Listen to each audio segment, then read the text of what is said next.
Night here in Andover, Kansas. I'm Caleb Rose, joined alongside by Austin Kouash, and we're lucky to be in this gym here, Austin, where it is warm and cozy. And I think we have a lot of good basketball ahead of us between your Hornets coming off their first win against Kingman, 51-40, and then Andover Central. And we know all about them. They're 2-0 right now, but that says nothing about them. They're an incredibly talented team. They do everything right. They have 5 guys who can come in, night out, and get the job done. What are the storylines here tonight, Austin? Well, Caleb, I think the biggest one is that 4 of the 5 starters for this Andover Central team are committed to colleges, and there's only one senior. And so this tells you how good these players are. They've all played varsity as a young team that came up as freshmen and sophomores, and this is their senior and junior year, and they're really starting to put things together, Caleb. We'll be back after the national anthem, and I'll finish what I was getting. So.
We're back here at Hornet Studios, and as you're seeing, some incredible players on this Andover Central team. Go ahead and finish what you're saying, Austin. Well, you know, we can talk on and on about these players, and we probably will tonight because they're going to hit some shots. They're going to be able to score points. The Hornets are going to have to do what they did in that game against Kingman. They're going to have to play with confidence, Caleb. You went back and watched that film, and you just told me right before this that you could see a difference on the court, and I was there. I saw a difference between these two players, or these few players for the Hornets. They're going to have to come in with confidence, knowing that on any given night, a team can be beat, no matter how good they are, Caleb. I think on the offensive side of the ball's got to move quick. It can't, you know, sometimes in the past it's been a little bit lackadaisical on the offensive end. But one person who comes in, she was out with COVID, and comes in for the Hornets is going to be Hallie Britton. And she brought a presence to this Hornets team. She is a veteran. She's a junior, but second year on varsity for the Hornets. And she brought a presence that I haven't seen out of this team, and it was in the last 2 games, and it kind of made everyone else work a little bit harder than what they did before, Caleb. And that's what the Hornets are going to have to need. My word for tonight is catalyst. Both teams that for the Hornets tonight are going to need a player, a catalyst, to bring others up and be able to beat these teams tonight, because these are league games, and these are big heading into the break, Christmas break. All right, before the start of this game, let's go through starters for Andover Central. Number 5, Bailey Wilborn. Number 11, Ellie Stearns. Number 14, Jade Newfarmer. Number 22, Brittany Harshaw. And number 25, Madeline Amekpafor. And for your Hornets, number 4, Anna Eldridge. Number 15, Ali Koash. Number 20, Olivia Needens. Number 25, Anna Oliverson. And rounding it off, number 30, Kelsey Kinnenberg. Well, Caleb, Koash is coming off of a all-tournament team award, and Anna Eldridge coming off 19 points for the Hornets, as she's going to be a big part of the offensive side of the ball tonight. Here she is right now, working from the baseline. And Kinnenberg will travel right there. It's an early turnover there for the Hornets. Turnovers are going to be big in this game, Caleb. If the Hornets can cause this Jaguar offense to get a little bit frazzled, and then they take care of the ball on their own side, it's going to be successful. There's Harshaw from the corner, not there. Boarded by Koash. And she'll work it in transition here. From the wing, guarded by Stearns, here's Kinnenberg up top. Some light and easy movement here from the Hornets. Koash out to Kinnenberg for 3, off the mark. Boarded by Needens, and that was a tough one. She got fouled going up. Well, Caleb, that's a big point of emphasis for Coach Pregame since that tournament, was the Hornets have to be able to crash the boards well, especially against a team like Central where they're outsized. Well, Wilborn gets called for the foul there. Here's Eldridge working up top.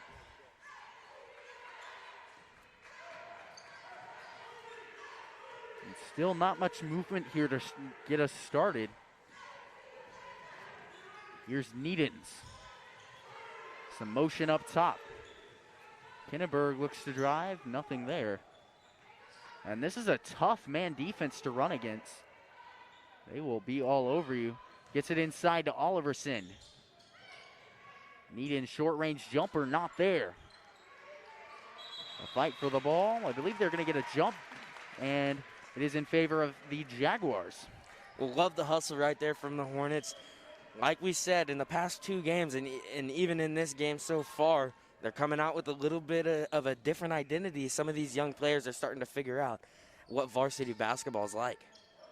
Right here we see the Hornets running a man, and you talked about that in the past couple games, and I think they really succeeded on that last time. Offensive board by Amekpafor. Another shot by Stearns, not there, boarded by Eldridge. Well, Caleb, when a team can shoot from deep but they aren't hitting, this is when they're susceptible to getting beat. The Hornets have to be able to convert on the offensive side of the ball tonight. Here's Eldridge working from the baseline. She's stuffed by Amekpafor, and it rolls off the arm of Eldridge, so in favor of the Jaguars. Bringing it down is Bailey Wilborn. Still a scoreless game through 2 minutes in this first quarter. Amekpafor working up top.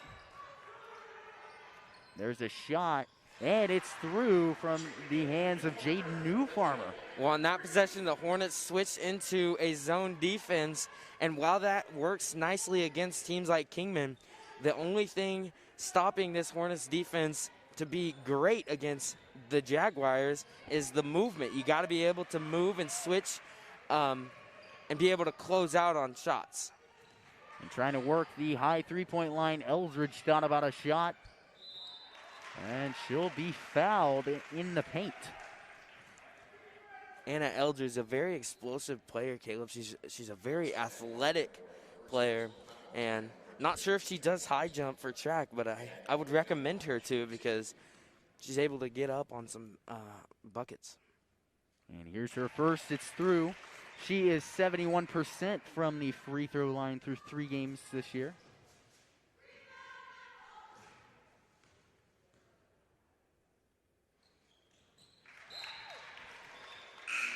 And her second is through. So 1 point game here. You talked about her, Austin. Hallie Britton checks in along with Macy George. And 2 players coming off the bench. How are they going to make an impact here tonight, Austin? Well, I think the biggest one is number 10 in purple, Hallie Britton. She's been a staple point on this team since last year, and she hasn't had a whole lot of offensive production, and I know she's been a little bit frustrated. Hopefully she can get going tonight in a big matchup for the Hornets. New Farmer to Harshaw. Good job working the right side of that court. Here's a Mekbefore on Needens, and she'll put it in for 2. Here comes Coash trying to push the pace. Coash from Britton.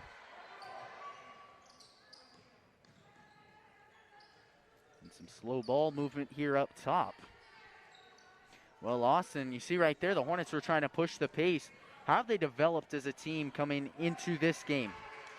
Well, they started off the year pushing the pace and wanting to run the floor, but they turned the ball over. They didn't communicate with each other.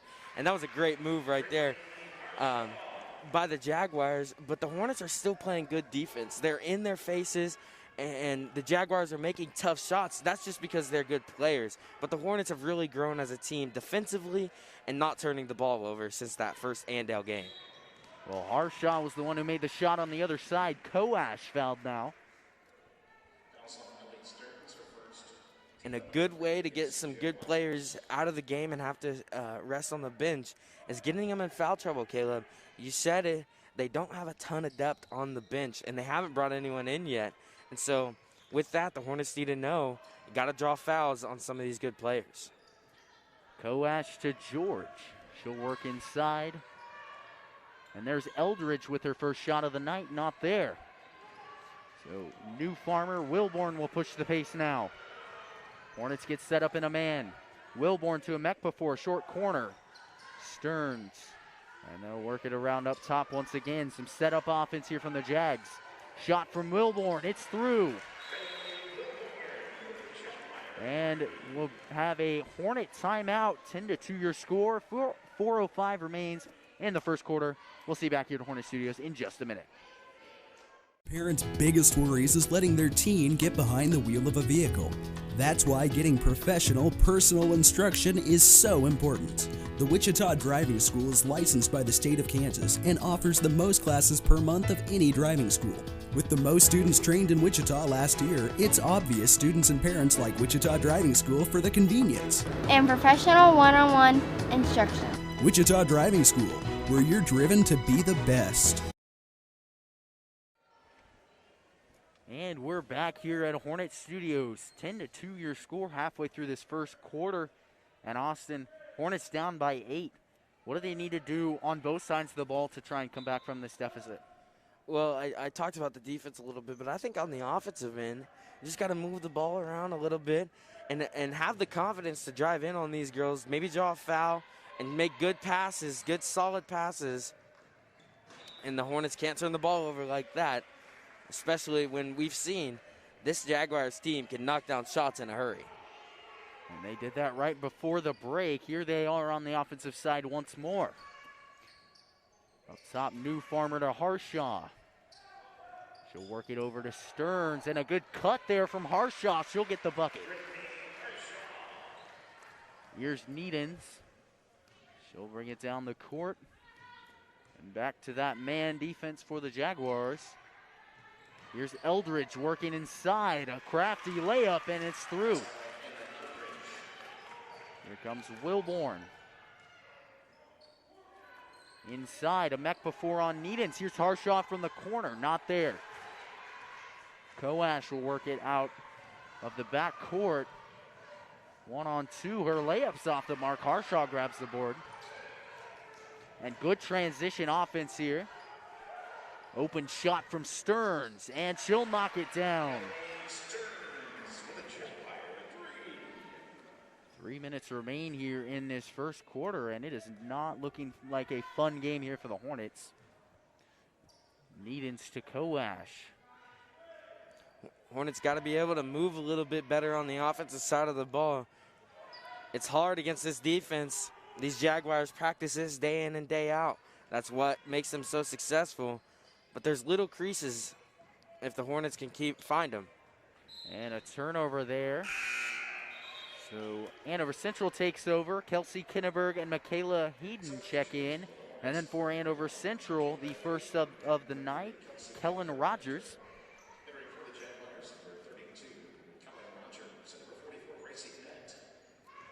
And Austin, 15 points, and we're not even done with the first quarter. What do they need to do on the defensive side to fix some of these mistakes? Well, one thing is the rotation.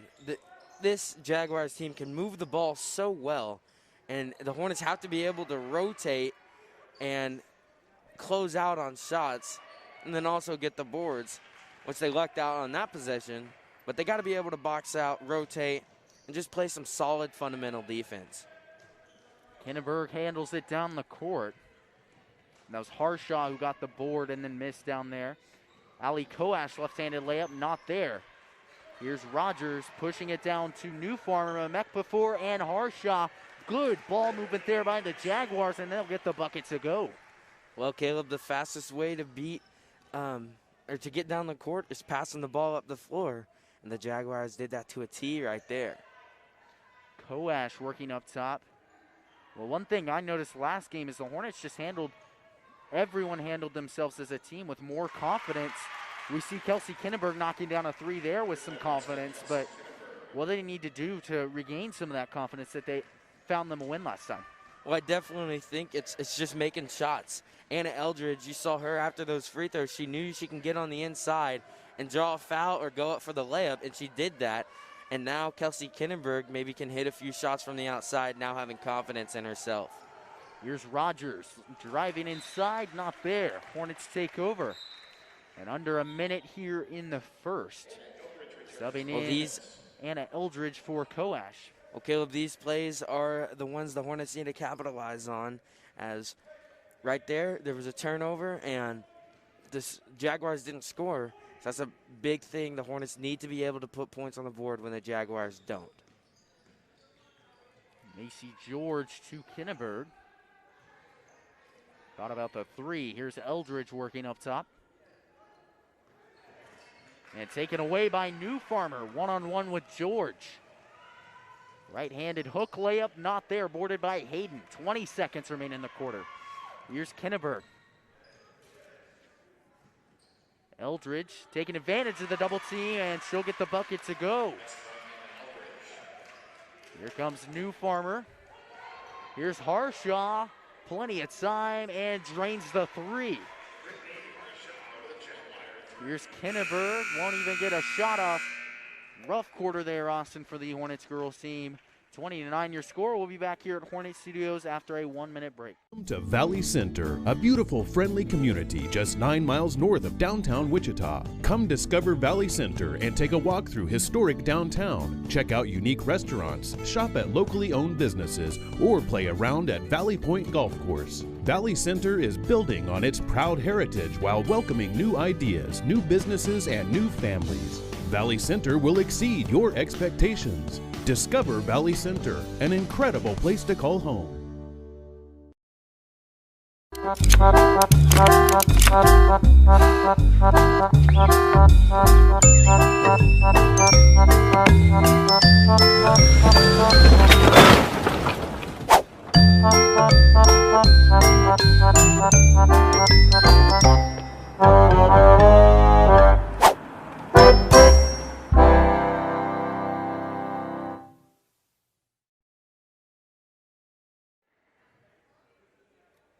And a quick look here at the Hornets' last 4 games.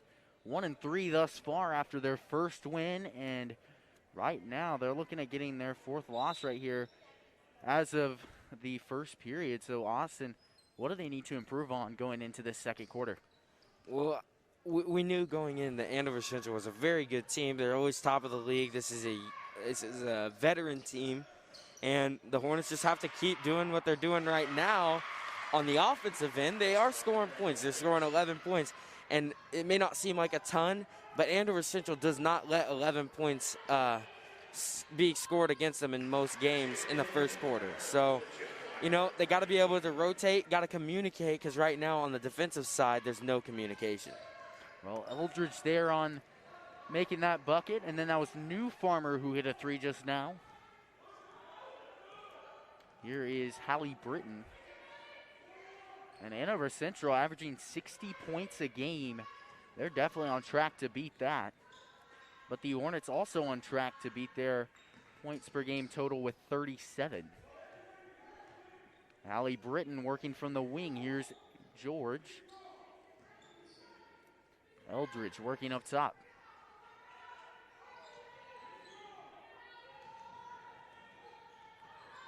Macy George looking for Hayden, double teamed out to Britton. And a slow possession here for the Hornets. But taking their sweet time, trying to slow down the pace here, Austin. A travel called on Hallie Britton, and Oliverson will check in.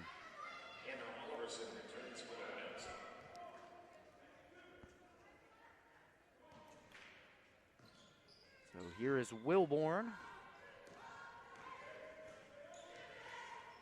Looks like a 2-3 defense here.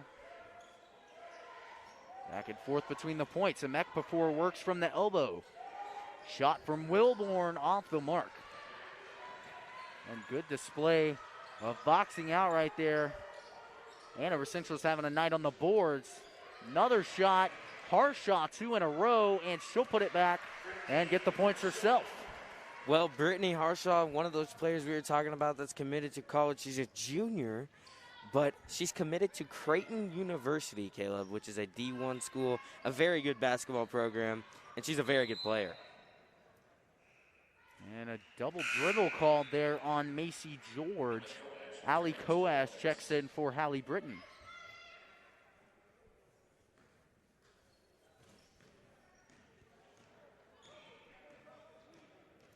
Wilborn working up top here.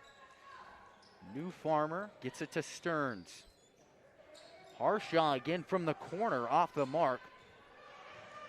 And Coash will grab the board. Here comes Kinneberg, finds George in transition. Quick layup, and it's through. First points there of the second quarter, Austin.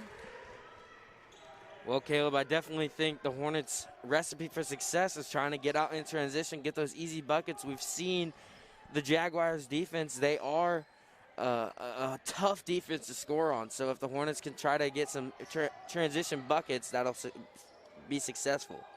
Eldridge with a nice save there. Here's Coash, and here they are in transition once again. Coash will take it left-handed and knock it down. 4:59 remains here. After this timeout, we'll be back.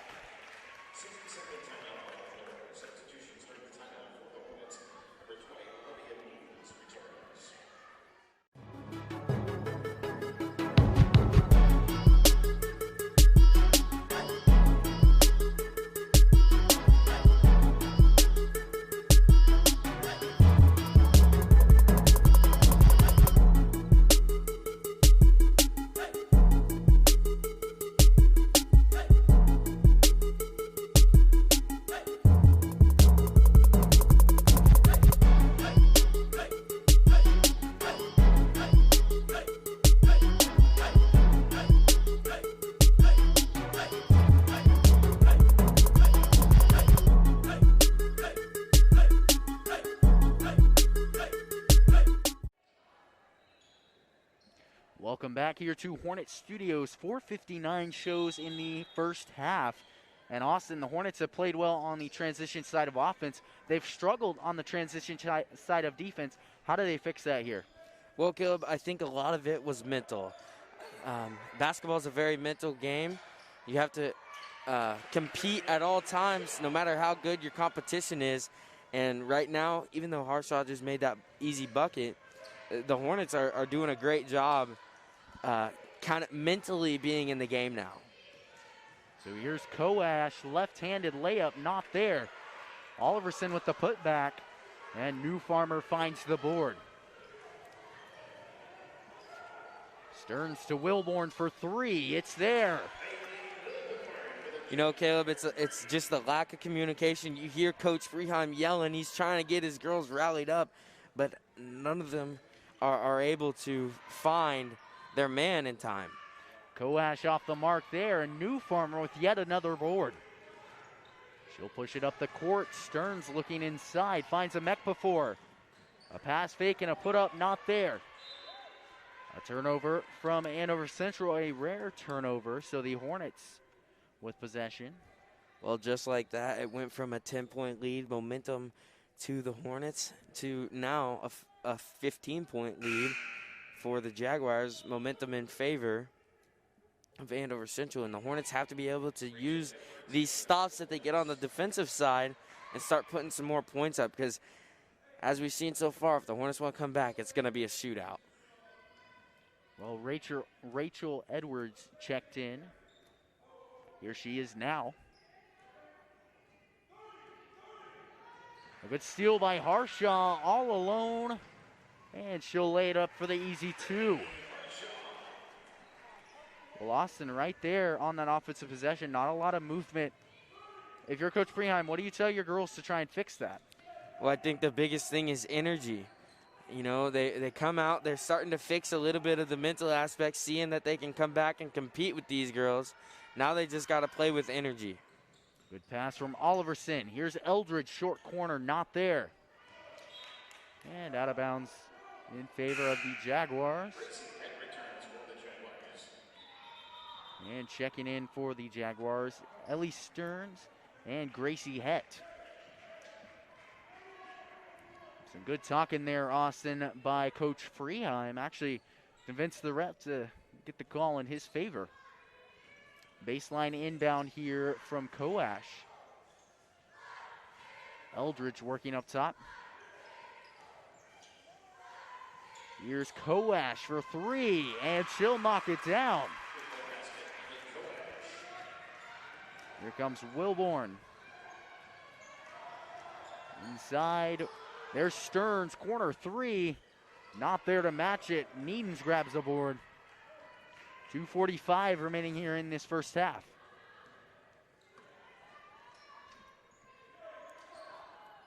Here's Edwards, now Koash. Eldridge with a setup play. Some good motion across the top here.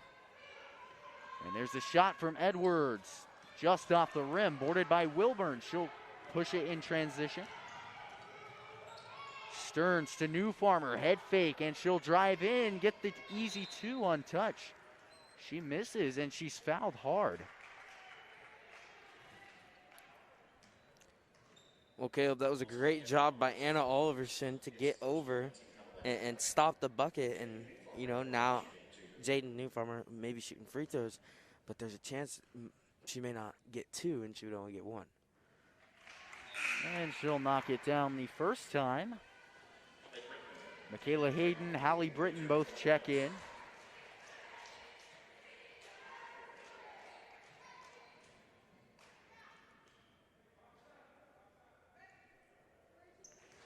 And New Farmer, now 3 for 4 on the season from the charity stripe. Needens will work it. Now Koash. Hayden wants the high pick and roll. Koash looking for Britton. Shot from Britton. Off the mark there. Boarded by New Farmer. A chuck down the sideline, not there. Britton takes advantage. Here's Koash. Head fake, she'll drive in, and clear foul. Could hear that from up here, Austin. So she'll head to the line. Well, Koash not been the best from the free throw line, but these are two huge points for the Hornets. They've been getting a few more stops, Caleb, and they got to be able to convert.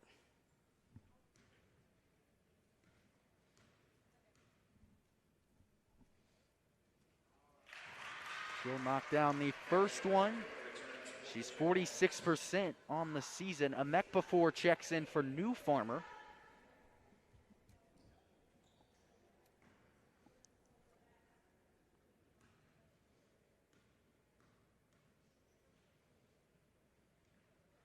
And she'll knock down the second one. Kelsey Kinneberg checks in. Okay, one thing to notice is the fouls. There haven't been too many fouls called.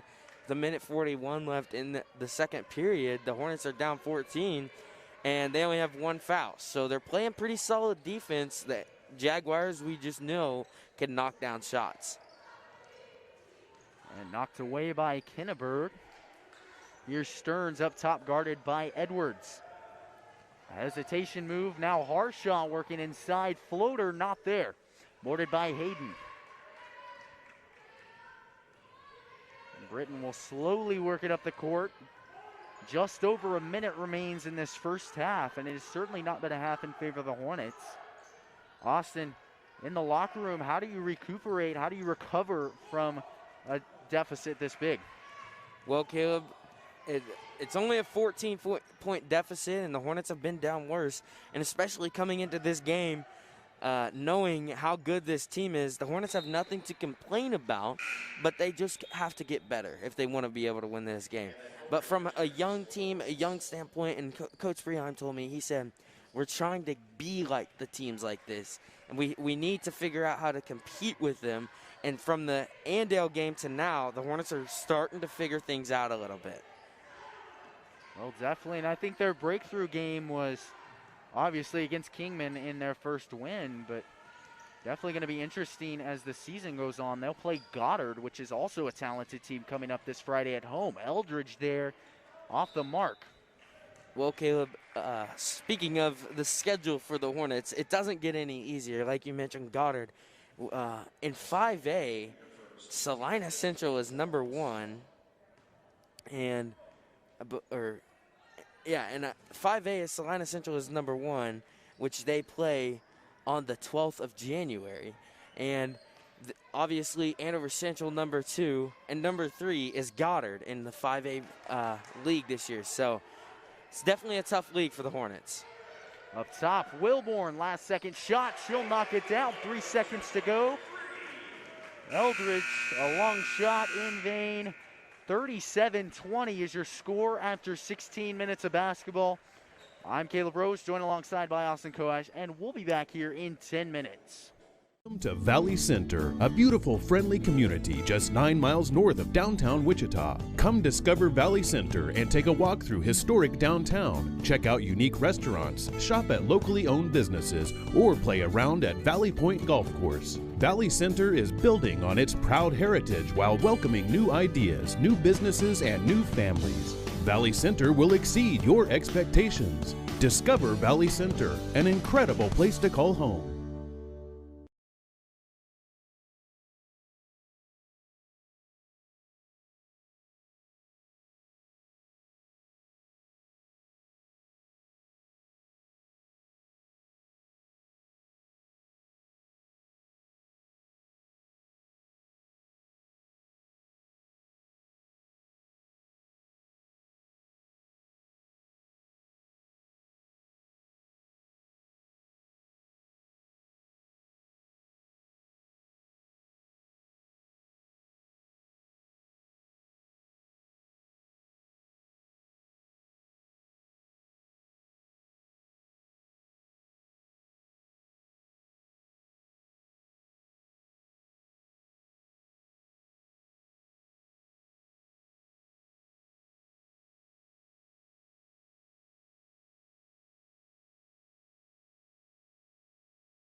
Hi, folks, and welcome back here to Hornet Studios. I'm Caleb Rose, joined alongside by Austin Koash. 37-20 is your score. After one half of play, and the Hornets definitely struggled. This Andover Central team, they showed off like we expected them to. Austin, what are the things that the Hornets need to do to make a push here in this third quarter? Well, the Hornets had it at 10 points, which is a pretty good margin considering this Hornets team is so young and how good this Jaguars team really is. And I think in this second half, it's going to be a battle of who wants it more. And if the Hornets can really want to maybe not win this game, but come back and prove that they can compete with teams like this, I think that's going to be I think that's going to say a lot about this young team. Well, the Jaguars getting the ball first there. Harshaw puts it in for two. So here's Koash up top. And Austin, right now, competing with bigger teams starts with matching that bucket from Harshaw. You got to match and take advantage of the opportunities given to you. Here's Kenneberg, now Needens. And still that hard man defense there from the Jaguars. The Hornets have to start moving around on the offensive side of the ball, cutting to the basket, getting the ball on the inside. That's going to be the way they can score here in this second half. Kenneberg off the mark there in transition. And Eldridge takes advantage of the trip from Harshaw. Here she'll come. Inside, across the court, here's Kenneberg. From three, Needens will hit it. And Needens, quite a shot there. Okay, but I don't think we talk about it enough for this young Hornets team is that they can shoot the three ball pretty well. They don't have a ton of height, but they play a five-out offense, and then when they can get open threes, they can usually knock them down. And a mech before there to knock down the two ball. There's Eldridge with a jumper. And I think they're doing exactly that, Austin, what you said at the beginning of the half. Well, you can see the confidence growing in this team, Caleb. And, you know, as a coach, Coach Brehan should be very happy with that. A good board there by Koash. Here she comes in transition, knocked out by Wilborn.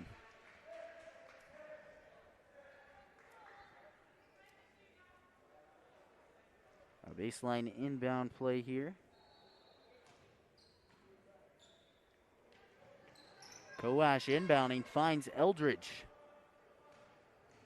She'll work it, right-handed drive. Needens to Koash for three, and it's knocked down.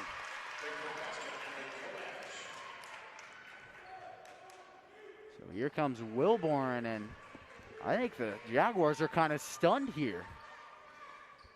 Well, Caleb, I talked about it in the first half. I think the biggest thing the Hornets need to do is obviously stun this Jaguars team, but they also need to try to draw some fouls, get some players in foul trouble, as they are not in foul trouble, only one foul in that first half.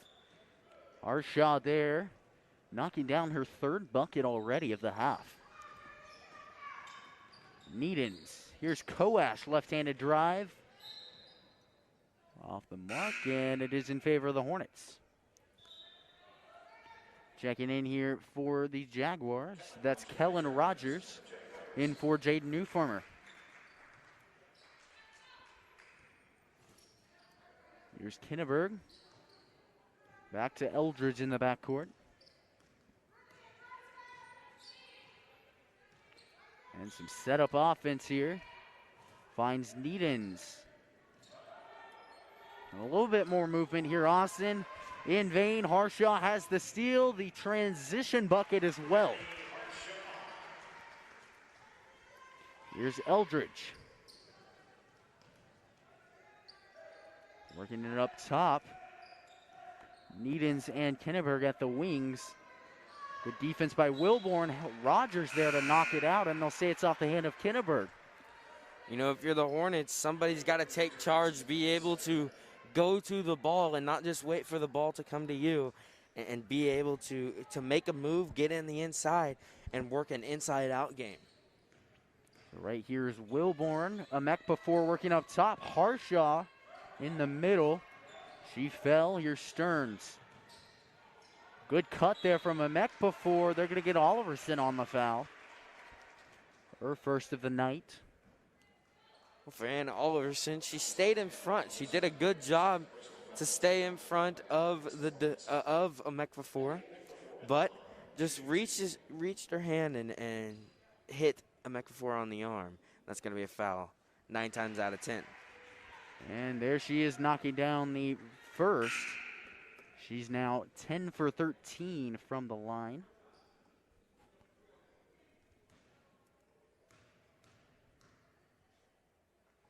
Now the second, and it's knocked down. Checking in is Jaden Newfarmer. And for the first time tonight for the Hornets, Sakura Smith. Well, Sakura Smith for Valley Center has been a very good down low.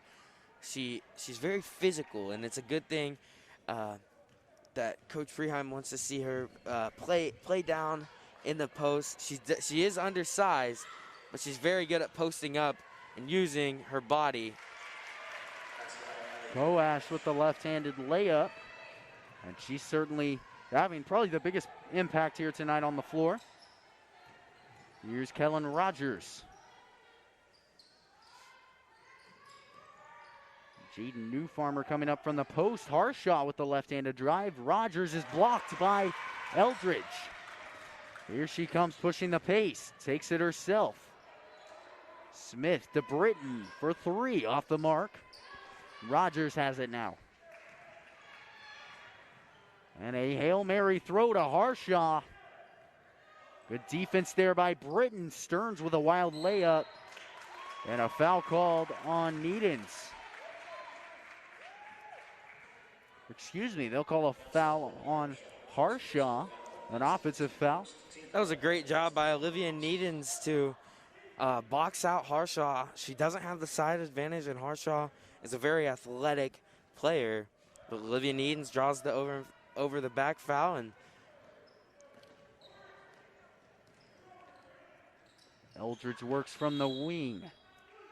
And a timeout, Valley Center. 3:19 remains here in the third. We'll see you back here at Hornet Studios after a short few messages. To Valley Center, a beautiful, friendly community just 9 miles north of downtown Wichita. Come discover Valley Center and take a walk through historic downtown. Check out unique restaurants, shop at locally owned businesses, or play around at Valley Point Golf Course. Valley Center is building on its proud heritage while welcoming new ideas, new businesses, and new families. Valley Center will exceed your expectations. Discover Valley Center, an incredible place to call home.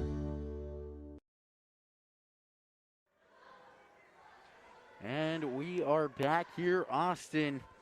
We saw some signs of life there from the Hornets, but right now the deficit is the same as it was after halftime. So scoring overall remains pretty much the same. What do you do to change that here after this timeout? well, obviously it starts with on the defensive side of the ball, as the Hornets are down 17 because they've let up 47 points and haven't been able to score. And as a Coach Preheim, you don't expect your team to score 47 points through the amount of time gone by. You just got to play some better defense, and offense will come. So here's Koash. Inside, Needens on Wilborn. A circus layup, but manages to roll it in. Wilborn working up top. Newfarmer inside to Mekpafor. Over to the corner. Here's a Mekpafor. Working high post. Harshaw from the wing. One-on-one here. Harshaw gets the screen from Newfarmer off the mark on the three ball. Put back, not good. Another put back. And Needens grabs the board. She is fouled. Well, a frustration foul as the Jaguars missed a few shots. They're not used to having a score this close, especially in a team that the Jaguars probably overlooked. They probably overlooked this Valley Center team, and you can kind of see it on the court, especially once the Hornets have started to score. The Jaguars aren't really in a hurry to score themselves, and the Hornets just need to keep capitalizing on the Jaguar mistakes. So here's Hallie Britton.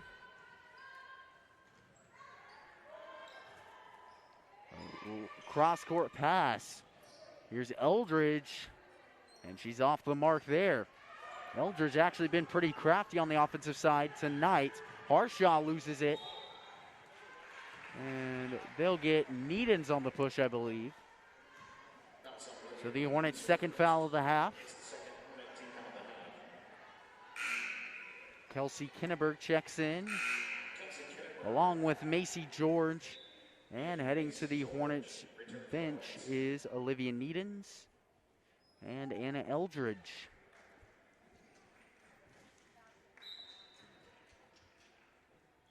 Wilborn to Harshaw, swing around the arc. There's the shot from Wilborn, and she'll knock it down.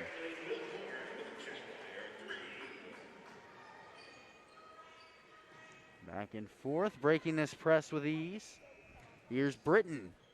Shot from three-point range, she'll hit it. Well, if the Hornets can match the Jaguars' three balls, then that's an accomplishment in itself, as this Jaguars team can knock it down from deep, but the Hornets showing they can too. Here's a Mekpafor. Shot there from Stearns, not there. Here is Koash working her way down the court. Good contain here from the Jaguars. A dribble handoff. Koash taking her time up top. Almost got a 5-second penalty, and she'll throw it away there out of bounds. Well, if you're the Hornets, when a player is up top like that, you just got to go to the ball and be able to create something. As Koash was trying to set up a play, but they couldn't set it up in time. And if no players are going to the ball, it's going to be a 5-second penalty or a turnover. Here's a Mekpafor. Out around up top, knocked away by Koash in transition with Wilborn. A good spin move and a crafty layup for the two. Here comes Wilborn. Defense turns into offense if you're the Hornets. You gotta play solid defense, and they've done that pretty much so far. It's right there, Mekpafor gets the easy buckets. But the Hornets have played solid defense in this third quarter. They need to keep doing the same and capitalize on the offensive side of the ball. Last second, knocked away by New Farmer. So 3 quarters of play gone, 52-37 your score. And we'll be right back here at Hornet Studios in just a minute.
And we're back here at Hornet Studios. That was the Andover Central cheer team.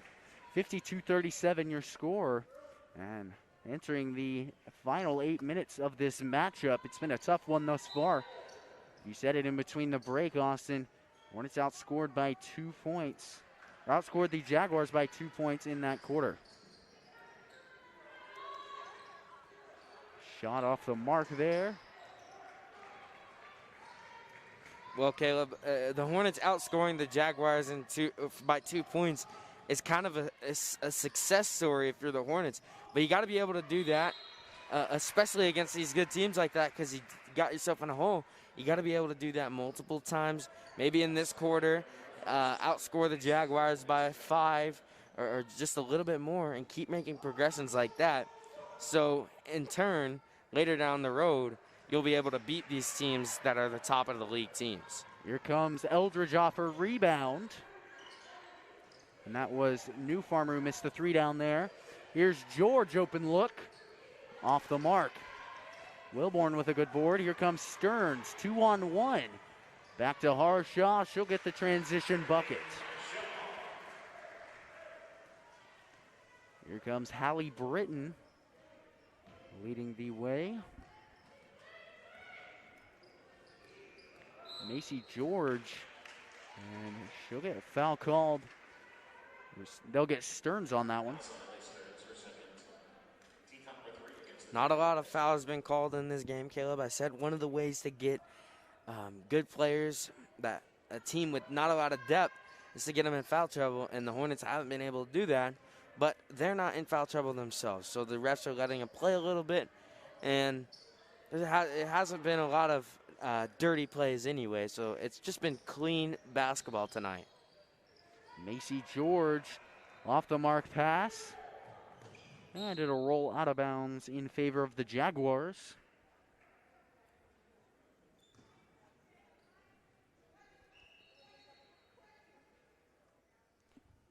Here is New Farmer. Wilborn working up top. Man-to-man here from the Hornets. And a good baseline cut. Not there from Stearns. Wilborn receives a bad pass. Good cut. And there's a drive from Wilborn. Or excuse me, that was New Farmer. She didn't get it there. Boarded by Eldridge. Working her way down. Taken away by a before. Here's Harshaw. And she'll go down untouched and get the bucket. So here is Hallie Britton.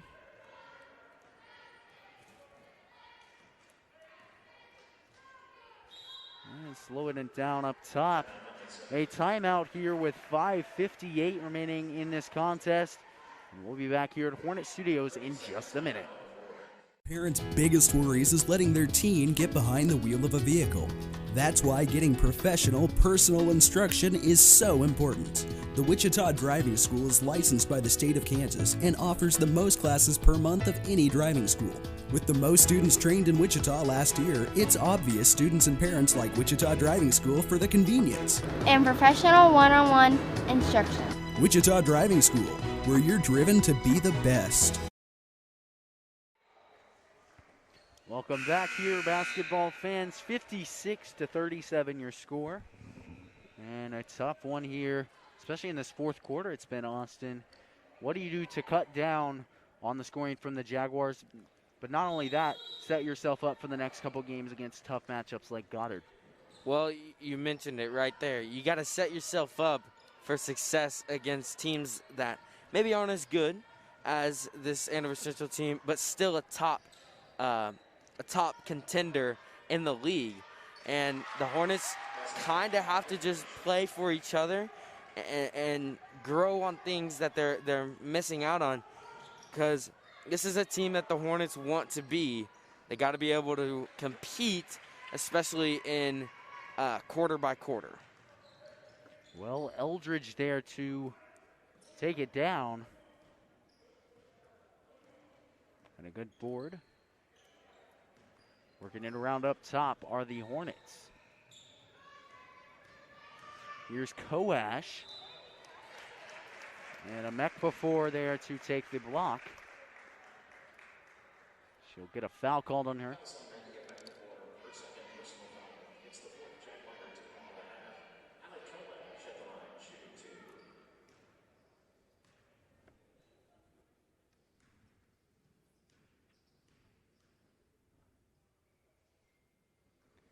And she'll knock down the first there. Checking in for Andover Central, Jaylee Jefferson, the daughter of head coach Stana Jefferson.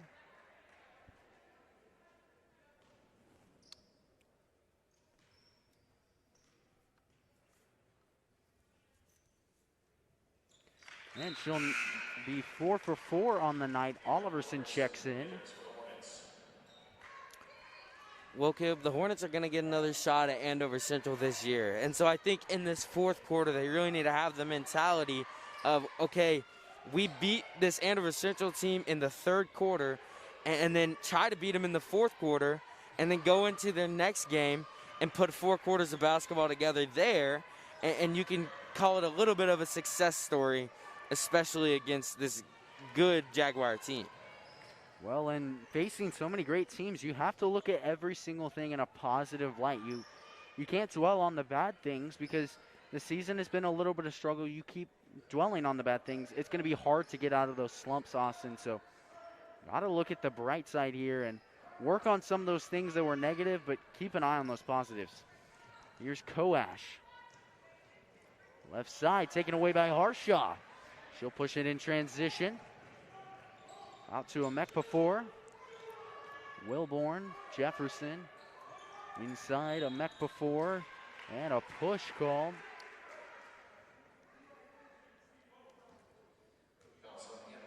Well, the Hornets did a good job right there getting back in transition, and that's what you like to see. Don't give up, you know.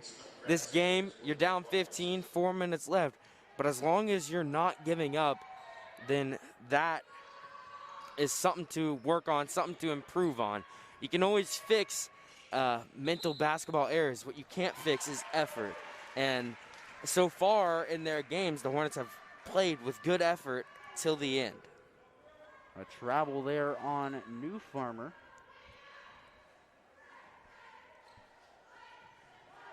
Here's Eldridge. And still that man-to-man press. We have not seen them switch from that defense the entire game. They run it, and they run it well. Oliverson there to get the bucket. Here's New Farmer. Looking for revenge. Off the mark on that one. Loose ball. Wilborn. And some slow down offense here from Andover Central. Here's Harshaw. Back and forth. Corner shot there from Jefferson. Not there. Harshaw with the putback, and she'll put it in for 2. Well, that right there was just poor effort by the Hornets, and I had mentioned you have to be able to play 4 quarters of basketball. No matter what the score is, one of the biggest things about a team that really shows their character is playing all the way through. And right there, the Hornets let up an easy bucket just simply by not hustling. And a foul called there. I believe they got Jefferson on that one.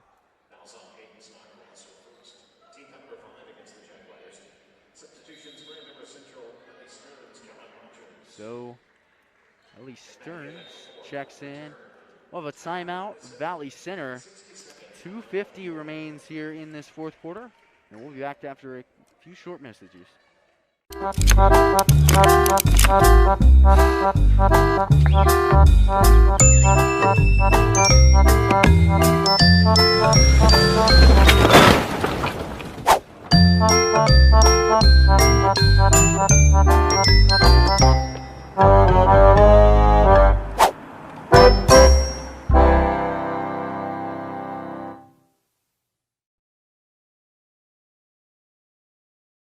To Valley Center, a beautiful, friendly community just 9 miles north of downtown Wichita. Come discover Valley Center and take a walk through historic downtown. Check out unique restaurants, shop at locally owned businesses, or play around at Valley Point Golf Course. Valley Center is building on its proud heritage while welcoming new ideas, new businesses, and new families. Valley Center will exceed your expectations. Discover Valley Center, an incredible place to call home.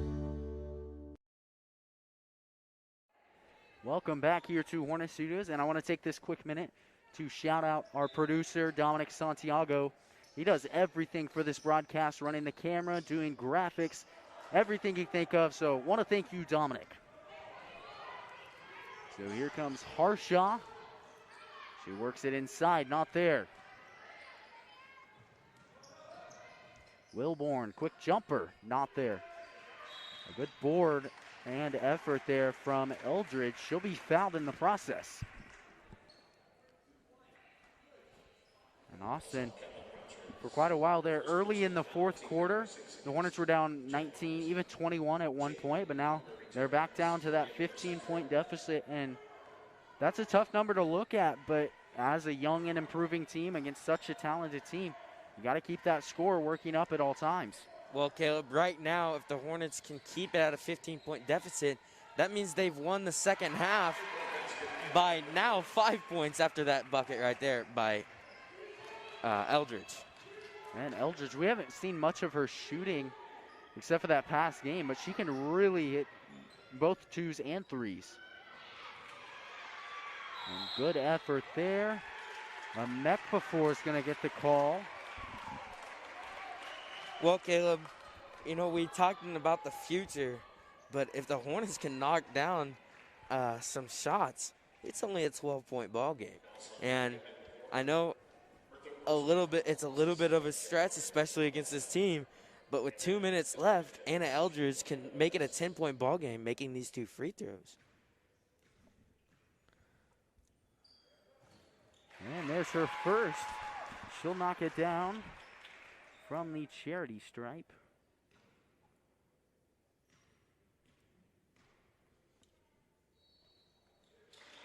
And she'll knock both down, 71% on the season. Well, the Hornets need to play a hardcore man-to-man defense right now as they're down 10. The game's not out of reach, and they got to realize that as players. Here's Rogers to Harshaw, guarded by Koash, and she'll put it up for two. Well, that's been the story of the night, Austin, is Brittany Harshaw. How do you defend her? Well, Caleb, she is a D1 basketball player, and so it's very hard to defend someone like that, especially when she has the height advantage. We saw it in the men's game when Tyus Wilson had a height advantage, and it's hard to guard. But what you have to do is just make her make mental mistakes, and she hasn't done that too many times tonight. But the Hornets, again, down 12, not terrible, as we knew how good she was coming in. The Hornets have held her to making a few mistakes. So there's a mech before, knocking it down. Just over a minute here remaining in this contest. Eldridge to Koash. And working inside that lob, Harshaw with a good effort play. Here's Eldridge. And a crafty move there behind the back. And a right-handed layup. She'll knock it down there. So here is New Farmer. And looks like they'll just hold it out.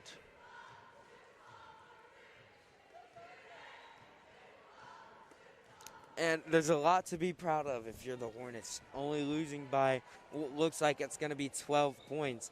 And Koash, Eldridge, Needens, they all played a big part of this Hornets game, and they're going to be a big part of the rest of this season.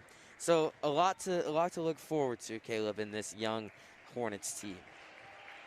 And as the waning seconds close, we'll take a quick look at the Hornets' upcoming games. They'll play on Friday at home versus Goddard, their first home game, and then they'll travel to Arc City to start off 2020, and then to Newton that Friday, and after that they'll go to Salina Central. Austin, a tough loss here, but there was a lot of improvement to be had. The men's team will be here in 15 minutes, so we'll be back here at Hornet Studios for that.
Hello and welcome back here to Hornet Studios. I'm Austin Coash, joined alongside by my partner, Caleb Rose.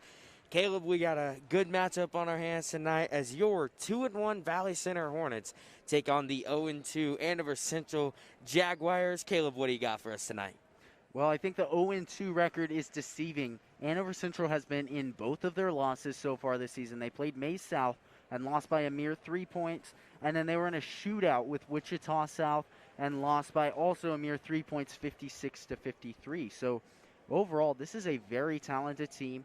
They're not the team we talked about last year. They're missing Xavier Bell. He actually went to play Division I basketball at Drexel, so in Philadelphia. So missing that guy. And then Jesse Herman, the coach from last year, actually hired a new coach this year, Tyler Richardson, a former assistant at Heights. And he definitely knows the game well. He was a part of a run from Heights that won 5 championships in 7 years. So he knows the game of basketball well. And he's taught this team well. But I think with new players, a lot of new players, a lot of younger players, and then a new system, it really throws everyone off. And right now, these first 2 games have been building grounds, but as you see them develop through the season, this can be, yet again, really talented Andover Central team.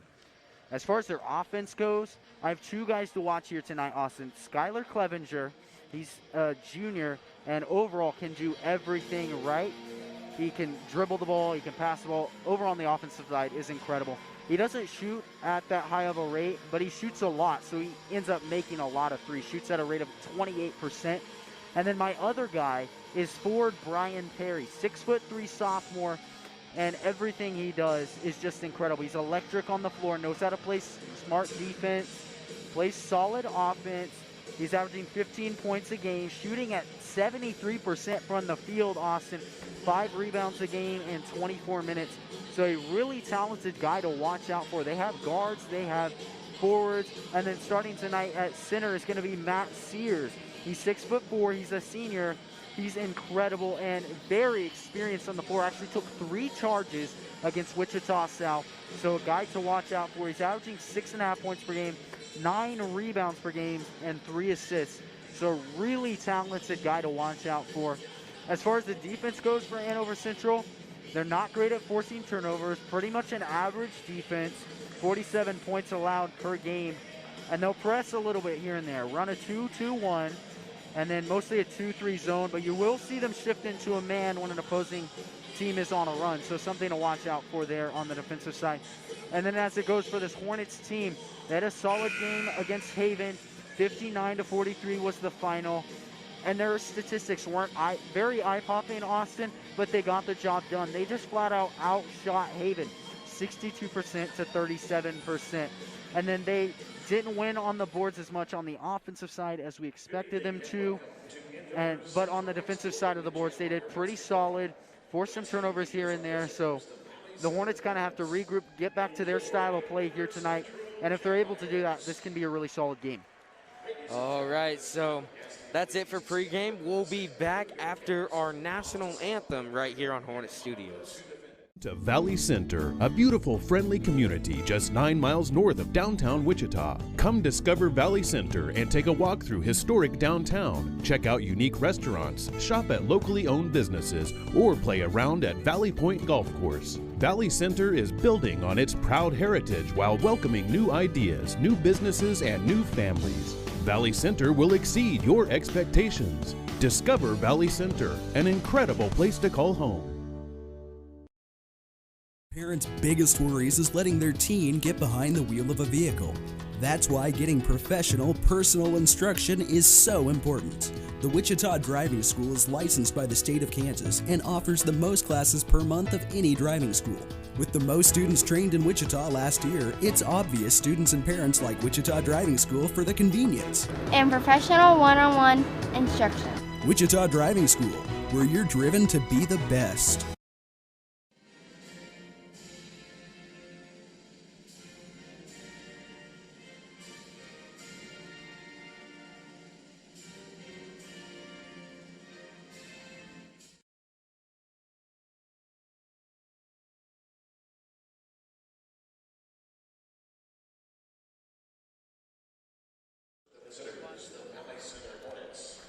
Well, Caleb, this is a good matchup we got on our hands, and for tonight's starters, the Hornets are going with number 1, Caleb Harden, number 2, Eli Isaacs, number 5, Braden Dalrymple, number 20, Gabe Phillips, and number 32, Noah Simmons.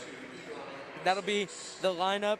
You know, Coach Unruh switched it up a little bit as the Hornets have a lot of depth. They have a lot of guys who can come in and start. Coach Unruh told me the Hornets don't lose or drop off when they bring somebody else in. That is a very good thing when you have a team like the Hornets that, you know, the Hornets want to win a state championship, and they think they can get close to that, if not there. For the Andover Central Jaguars, the starters are going to be number 4, Adam Ray. Number 11, Skylar Clevenger, who you talked about, Caleb, that the Hornets are going to have to stop.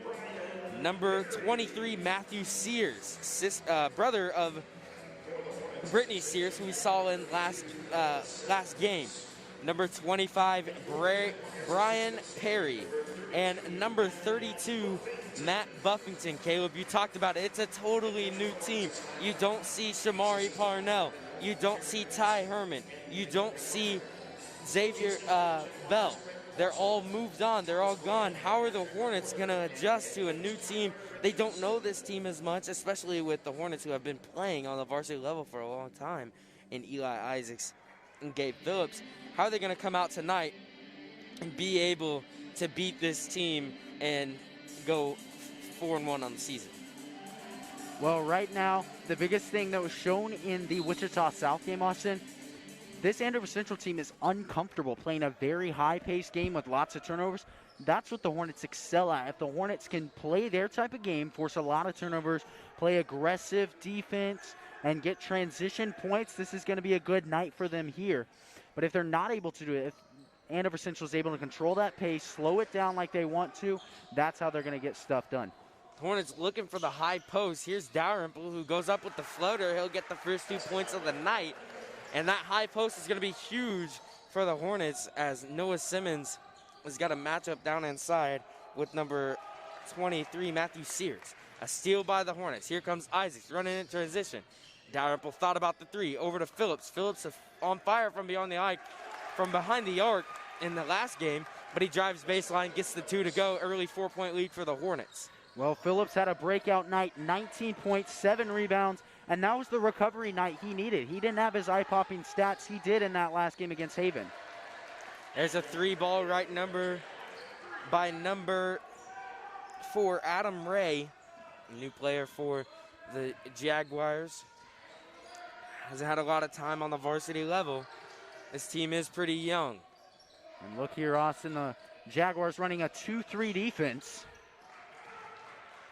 There's a rebound right there by the Jaguars, and Isaacs gets a steal. A 3-on-1 situation for the Hornets. Phillips and Isaacs wanted the alley-oop, and Coach Unruh not happy with that. Just get the easy 2 points, as it could have been a flashy dunk right there from Phillips. We know he can dunk it, but just couldn't hang on to it. 6:31 left in the first period. It's Jaguar ball.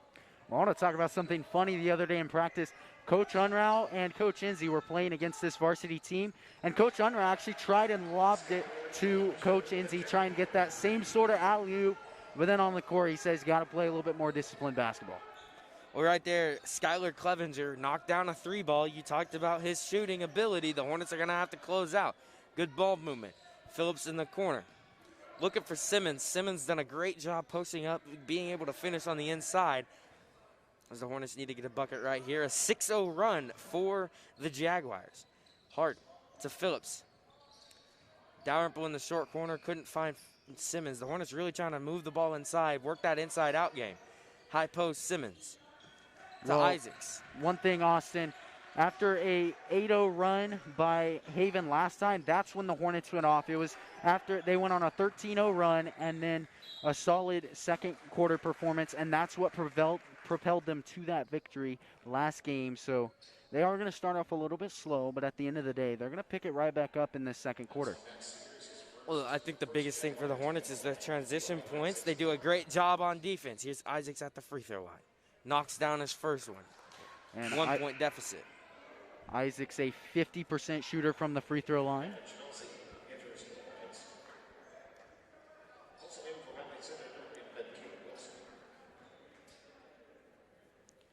Checking in for Valley Center was Cade Wilson and Davin Smelsley. Smelsley had a great week last week. Coach Unrail told me he's really proud of how Smelsley has come out and taken on this role on the varsity squad. He's a great defender who also gets a few tough buckets on the inside. Isaacs tips the ball into the short corner. The Hornets trying to play tough man-to-man defense. Harden guarding Clevenger up top. Well, I want to go back to what you said about Schmelzley. Both him, Wilson, and Petrie are taking their minutes, and they're giving the best effort they can. And that's one thing I love about this junior class is they're using their varsity minutes to the best of their ability. Well, with Dalrymple and Simmons on the bench, the Jaguars were able to get an offensive board. You don't usually see that from this Hornets team. They do a great job rebounding, especially on the defensive side of the ball. Isaacs, a long three, off the mark, fought for by the Hornets. Ball on the floor into the hands of number 11, Clevenger, and then Isaacs knocks the ball out of bounds. Harden will head to the bench as number 5, Dalrymple, checks back in for the Hornets. A few moments ago was number 3, Kanoa Ashley, checking in for the Hornets. Kanoa Ashley sees the floor like nobody else. He's a great point guard and can shoot the ball when he needs to. Well, look here, Austin, the Hornets running that 1-3-1, and I said that if they're able to force turnovers and play a high-paced game, then they'll win this game, and that's what they're trying to do with this 1-3-1 defense. Right there, number 32, Matt Buffington, was able to hustle for the ball on the ground. He got it, and it was a foul called on number 11, Cade Wilson. Isaacs tried to get the steal. Adam Ray came up with it. Here's the Clevenger up at the top of the court. Ray with it. Gets a screen from Buffington. The Hornets switch on screens. It's been a big part of their defense. That's why it succeeds so far this year. On the inside, as right there, the Hornets didn't switch on defense. And Matt Sears comes up with the bucket. It'll be a 30-second timeout. We'll be back after a short commercial break with 3:48 left in the first quarter.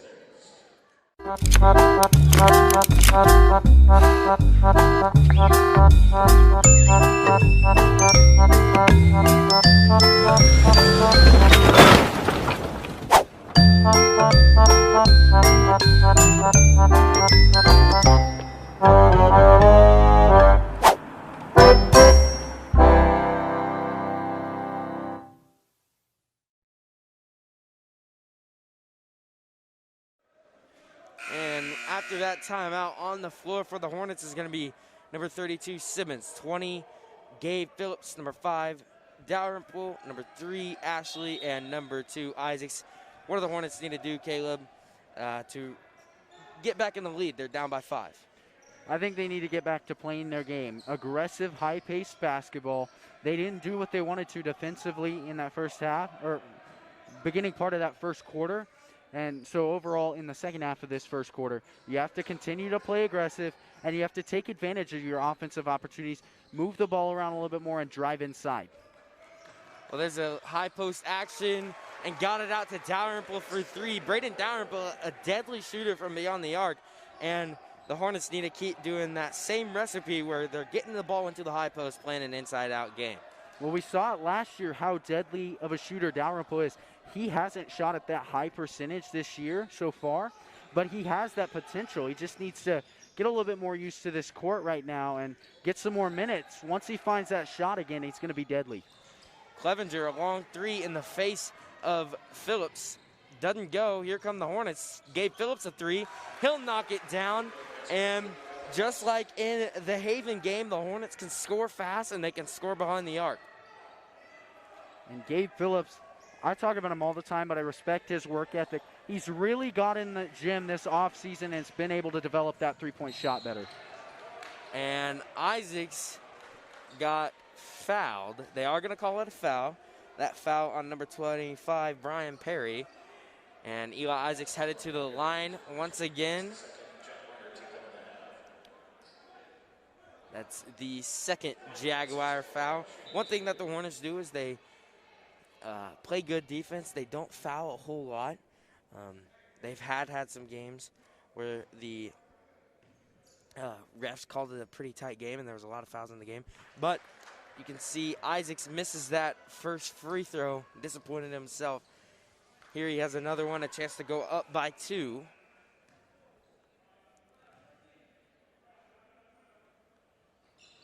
And that one rattles in. The Hornets lead 12-10. Harden checks in for the Hornets. Well, the Hornets, before that timeout, were down 10-5.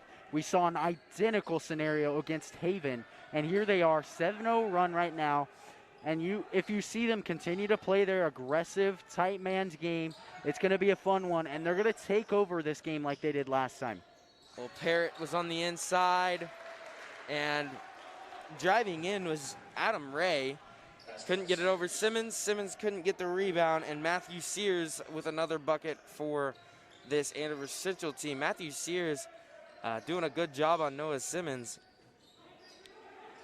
Here's Simmons trying to control the ball on the inside. Harden finds Dalrymple. Another 3 from Braden Dalrymple off the mark that time. Out of bounds off the hands of Noah Simmons, and Eli Isaacs checks back in for the Hornets. Well, Isaacs, as you said, just checked in. I'm a stats guy, Austin, and I want to talk about Eli Isaacs' stats. He's currently leading the team in points per game, assists per game, steals per game, deflections per game, rebounds per game, plus minus, and minutes per game. This kid, when he takes over a game, the entire team crowds around him and understands that he is the biggest part of this team, and when he controls momentum, they can take over games. A long rebound right there by Sears as he gets it to Clevenger at the top of the key. As Clevenger may have traveled, but he had it in the high post. Here's Perry. Gonna work on Harden. He's gonna spin, gets the bucket to go. As the Hornets didn't want to foul right there, Harden just kept his hands up. 14-12 now. Here's Isaacs at the top. Trying to find Simmons is Phillips. High post, Dalrymple to Isaacs. He's gonna stare to the eyes of Parrott. Moving the ball well are the Hornets. Phillips drives baseline, and that will be a jump ball. Possession goes to Andover Central. And the Hornets, they're getting the ball on the inside. They're just not able to convert here in the last few possessions. Well, I think right now in the first league game of their season, the Hornets are kind of timid on the offensive side. We see a 2-3 defense from Andover Central. We've seen that the entire quarter. So if the Hornets can spread the ball out a little bit more, spread the love, then they can start finding some more buckets. Isaacs, a rebound. You talked about his rebounding capability as a point guard. You love to see that. Here's Phillips at top of the key. 3, he knocks it down. Gabe Phillips, lethal from behind the arc. The Hornets are gonna need much more of that as they're only up 1. 8 seconds to go. Perry drives in over Simmons, off the mark, rebounded by Harden. He's got 2 seconds. Caleb Harden has to shoot it off the mark. They're gonna call it no shot anyway. And so at the end of the first quarter, your Hornets lead the Andover Central Jaguars 15-14.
And to start this second quarter, it will be Hornet ball. Isaacs running the point like he normally does. Caleb, What did you see in that first quarter that the Hornets need to work on to try to extend a 1-point lead? I think a little bit more consistency. They went on a big run there and then let up a couple points here and there from Andover Central. But not only consistency throughout the length of the quarter, but maybe a little bit more spreading the ball. As I mentioned, a 2-3 defense. It's a zone. You can really take advantage of that. They've done that in both of their wins, and if they do that on the offensive side here tonight, they're going to get some good shots. Dalrymple missed underneath, but he got his rebound. Tough play right there. Got out to Isaacs, and now we're here. Simmons going to make a move on Buffington. Gets blocked. Sears with the ball. He's going to push it for the Jaguars. Isaacs, a steal of his own. Hornets in transition. This is where they like to play. Gabe Phillips, a three. He's been money so far, and he knocks another one down for the Hornets. And Gabe Phillips, you see him so often slip off to that wing. He understands how you play in transition. Everyone's running to the bucket. No one's running to the wing. So there he is, slips out to that wing, finds himself wide open time and time again. Here's Perry trying to work on Harden. Buffington up top, cross-court pass to Clevenger. Gabe Phillips, a great closeout. And the Hornets playing great defense, clapping it up. The Jaguars stuck, can't get anything going on the offensive side. Clevenger over to Perry. Drives baseline on Harden. Ray with it. He's going to go out to Clevenger. Clevenger, a three, off the mark. Rebounded by Simmons, fought for by Buffington. He'll end up with it. No fouls being called. Ray drives in. He'll go up, and it'll be a blocking foul, as that will be Adam Ray headed to the free throw line to try to complete a three-point play. Well, Austin, this offense is a team who lives through drives and kickouts, pass and cut type of things. It's a very simple offense, but it works in the half court consistently. And so when you see a team with so many drives, you're going to see a lot of charges. You're going to see a lot of blocks. And with a guy like Noah Simmons in the middle, he's going to be key here tonight to stop some good shots. Well, checking in for the Jaguars is going to be number 30, Camden Wilson.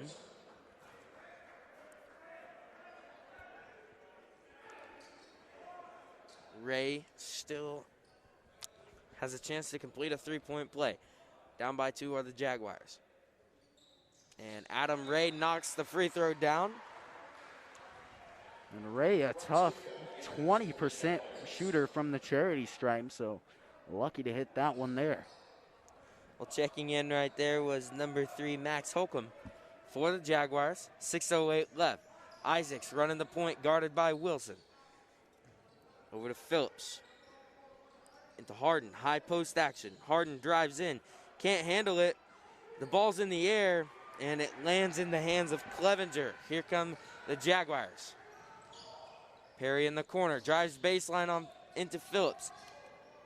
You said this this dribble drive offense is really getting this Hornets team to close out, and then they're beating them. Here's Phillips, another three. He's money, 4 for 4 on the night is Gabe Phillips from behind the arc, 21-17 now. Right now, going back onto the defensive side, Perry is one of those guys who has such a quick first step. It's hard to close out on him because he's such a good shooter, but he can also drive and is very quick and athletic. So really a tough guy to close out. That was a great move right there by number 30, Camden Wilson. But the ball gets turned over because Isaacs did a great job reading the play. Coming in for the Hornets is going to be number 4, Davin Schmelsley, and number 5, Dalrymple. Schmelsley, we've talked about him quite a few times here in these games. 13 minutes in the first game, 19 minutes on average now. Just a simple role player, but a guy that Coach Unrau's looking to develop in the long term. That shot at the high post was off by Braden Dalrymple. Here comes Clevenger, guarded by Harden. Harden, a great defender for the Hornets. He's done a great job all year locking down his opponents. A three right there off the mark. Buffington somehow got the rebound over 2 Hornets, and then Phillips comes in, fouls Sears hard underneath, as that'll be Gabe Phillips' first personal. It's the 3rd team foul for the Hornets.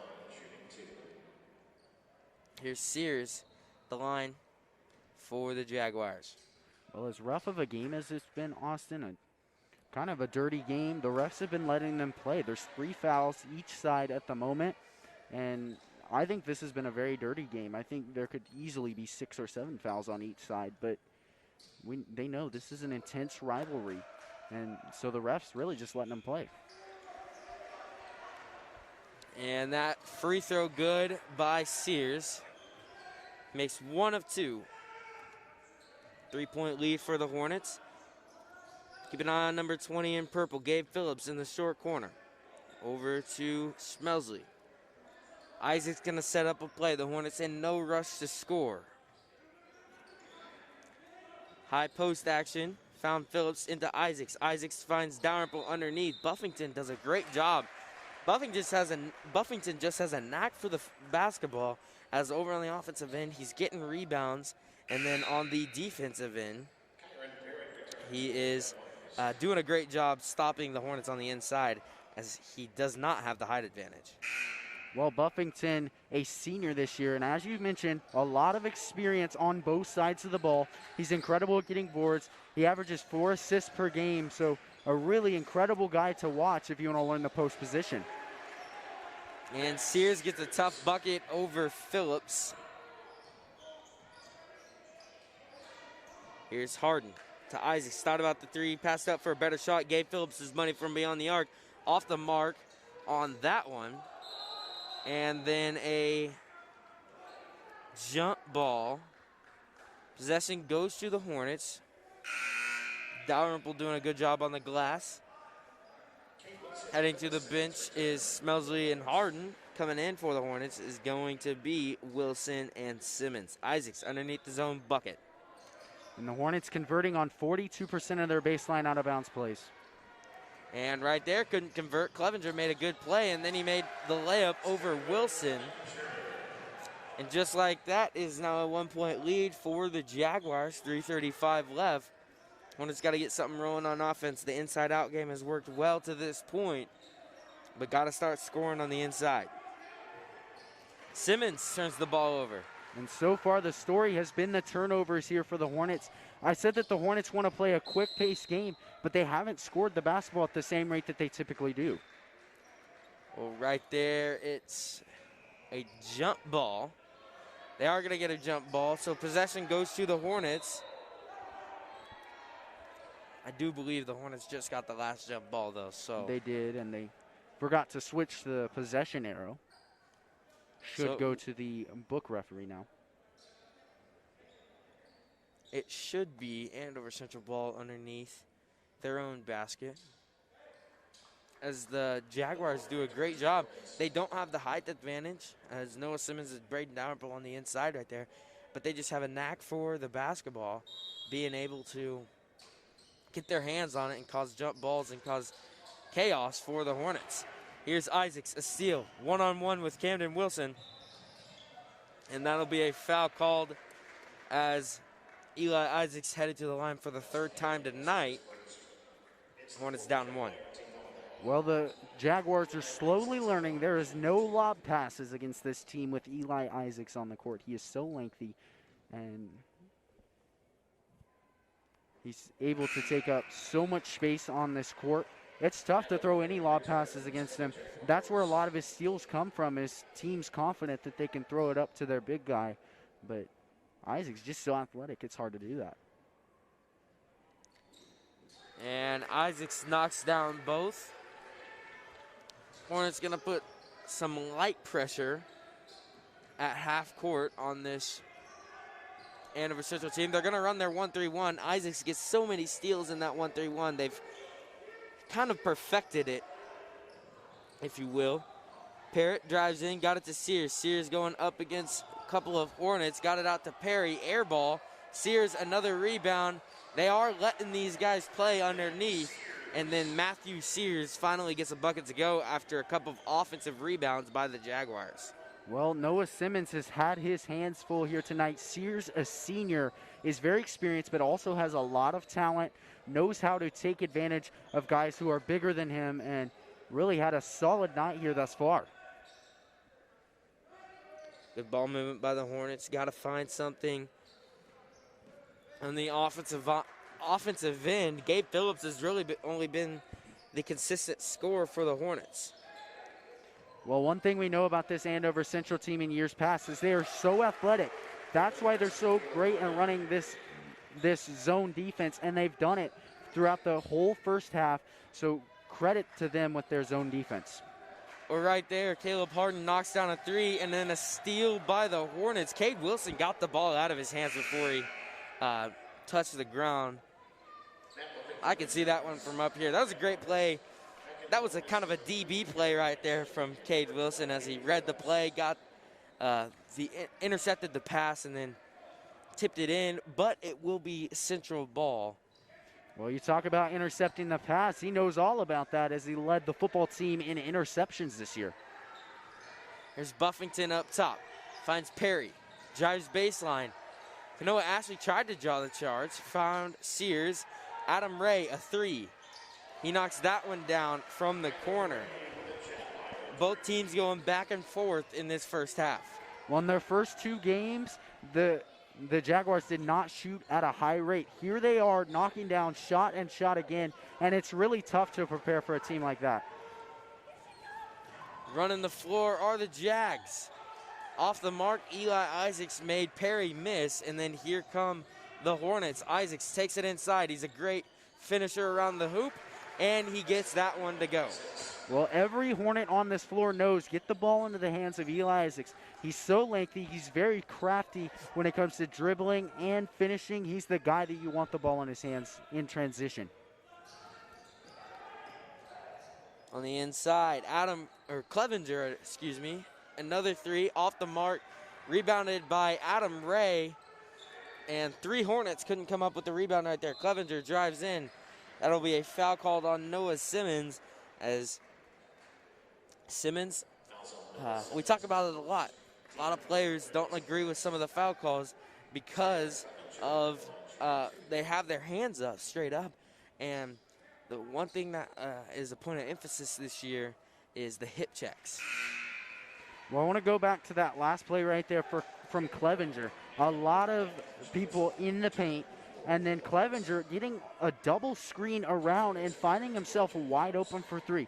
He didn't hit it, but Andover Central and the Hornets understand how important and vital he is to this offense.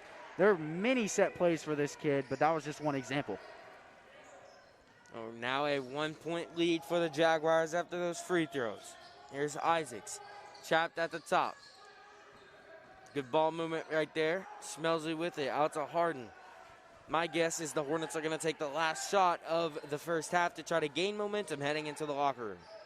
Well, and it's definitely been very influential in games past, and it's something that Coach Unruh talks about so importantly. They run this time and time again in practice. 8 seconds to go. Isaacs going to work on Clevenger. He'll drive all the way in. Eli Isaacs goes up with it off the mark, rebounded by Buffington. No time left on the clock. Buffington can't get that one to go. And the Hornets take a 1-point deficit into the locker room. They'll have a tough second half ahead of us. We'll be back at the start of the third quarter here in 10 minutes.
by Caleb Rose.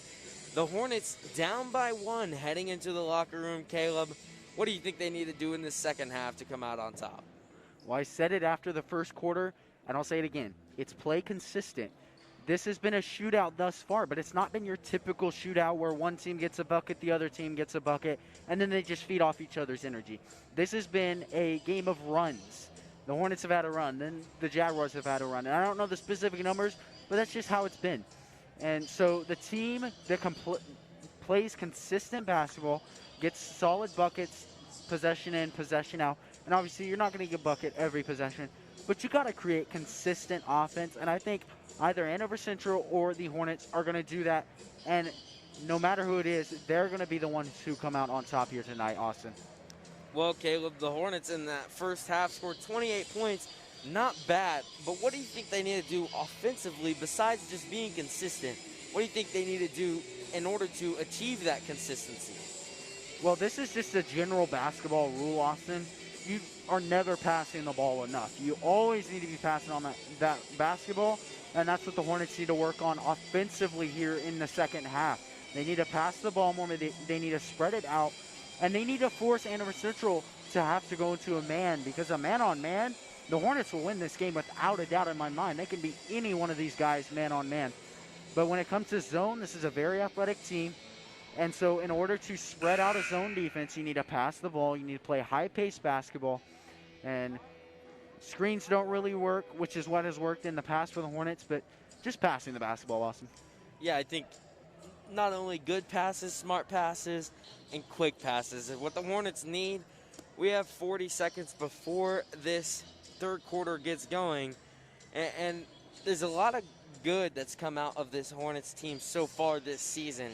And I'm not seeing that energy on the defensive side of the ball, Caleb. What do you think they can do to try to help feed off of each other defensively and try to get some transition buckets? I think it comes down to forcing turnovers. In their times where you said that they are feeding off of each other's momentum, it's because they're forcing turnovers. They're playing reckless, aggressive basketball, their style of basketball. And I've seen that at times. I've seen them force some pretty Hornet-style turnovers, but that hasn't really been here as consistently tonight, Austin. But I want to go over real quick the points in the first half. Gabe Phillips had 14, Braden Dalrymple with 5, Eli Isaacs with 6, Caleb Harden with 3. And then for the Jaguars, Adam Ray with 9, and Matt Sears 11. Well, Noah Simmons right there got the first bucket to go on the floor for the Hornets to start off this third quarter is Isaacs, Harden, Simmons, Dalrymple, and Phillips. As Isaacs got a steal right there, Caleb Harden running the floor. There's that transition bucket that the Hornets need. Well, that's Hornets' style of play. They get a steal, they get a transition bucket, and then they feed off of it. They play aggressive on the defensive side here. Blocked by Isaacs was Buffington's shot. That'll be a foul called on number 23, Stearns. And it'll be Hornet ball. Isaac set to get the pass.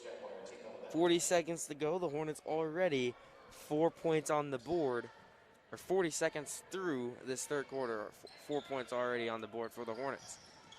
Well, the Hornets clearly had quite a pep talk there from Coach Ty Unrout.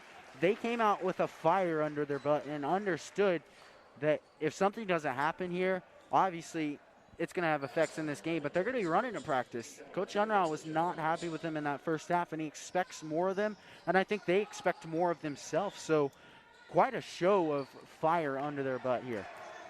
Dalrymple goes up, gets the tough 2-point bucket after the Phillips miss. Gabe Phillips, who was fired from beyond the arc in that first half, went 4 for 5. He's going to have a big night offensively at 14 points, Caleb. There's a bucket on the inside by Clevenger. He had a big impact on this game in the first half. Hornets got to be able to stop him. Well, Jaguars sticking with their classic 2-3, and as I said, they'll switch into man when the Hornets are on a run, but I haven't seen that game-changing run like they did against Haven yet. Once that happens, you'll see Central switch into a man. Couple buckets right here from Dalrymple as he now has 9 on the game. Clevenger drives in, up over Phillips. Phillips blocked him. Hornets back out in transition. Buffington came up with it. Clevenger the easy 2. And that was just a great hustle play right there from Buffington of the Jaguars. And you can see right now, Central getting a little bit more aggressive. They understand that they have to match what the Hornets give them. So solid job, put some pressure, forcing some turnovers, and that hasn't been considered a run yet, but solid couple points there. It'll be Hornet ball. They'll set up a half-court offense. Isaacs with the ball. Still playing a 2-3 are the Jaguars. Hornets got to be able to pass to defeat it. Good ball movement. And Phillips tried hitting Isaacs, almost the backcourt. Isaacs did a good job to save the ball. And Austin, the biggest thing, we said spreading the love, but you also have to move off ball. And that was a good cut by Isaacs. Like you said, you got to move off ball. The way to beat a zone is to make sure a team is always moving and always giving up the ball quickly. And a great job by Isaacs to deflect the pass. Caleb Harden and Eli Isaacs on a breakaway layup, 40-33 now. Andover Central struggling to score on this Hornets defense that's come out with a new level in this third quarter. Well, I think soon Coach Tyler Richardson is going to call a timeout. There's going to be a pep talk, and this is going to be back to an even game. I know the style that he coached at Wichita Heights, and he's a really good motivator. He knows the game of basketball well, but he's a better motivator. So keep that in mind. I would expect a timeout if this continues. Here's Perry, drives in, tries to get it over Simmons. Hornets in transition again. Harden gonna go up with the left hand, gets the bucket to go. Now a 9-point lead for Valley Center. Clevenger with it, trying to find someone inside. They're gonna call a timeout. Isaacs may have lucked out. He could have had a foul drawn right there. But it'll be a timeout, Andover Central, just like you said, Caleb. And we'll be back at the start after this timeout. To Valley Center, a beautiful, friendly community just 9 miles north of downtown Wichita. Come discover Valley Center and take a walk through historic downtown. Check out unique restaurants, shop at locally owned businesses, or play around at Valley Point Golf Course. Valley Center is building on its proud heritage while welcoming new ideas, new businesses, and new families. Valley Center will exceed your expectations. Discover Valley Center, an incredible place to call home. And we're back here at Hornet Studios. 42-33 your score. Caleb, what do you got? Well, I want to take a quick minute to shout out our producer, Dominic Santiago, guy running the camera, all the commercials, all the graphics. He's doing everything single-handedly behind the scenes, and a multi-talented guy is Dominic Santiago, so want to thank him a lot. We couldn't do it without you. And on the floor for the Hornets will be Wilson, Dalrymple, Phillips, Smelsley, and Isaacs. It'll be Andover Central ball. Clevenger with it. Central got to get something going if they want. They don't want the Hornets to blow them out, because we know how fast the Hornets can score. And they're doing so right now. Wilson on the inside found Perry. He'll take a three. That one from deep as Brian Perry makes it 42-36 now. Perry didn't shoot like that in the first half, and you see him heat up. Now Andover Central is going to go on a run. He radiates energy when he goes off in a game. Well, Andover Central may have thought they had a run going, but Eli Isaacs hits a deep three and stops. That run matches the bucket with Perry. Isaacs almost had a steal, and he didn't touch it, so it will be a Hornet ball. Well, checking in for Valley Center will be Simmons along with Ashley. Well, Austin, we know the talents that Eli Isaacs has as he heads to the bench here.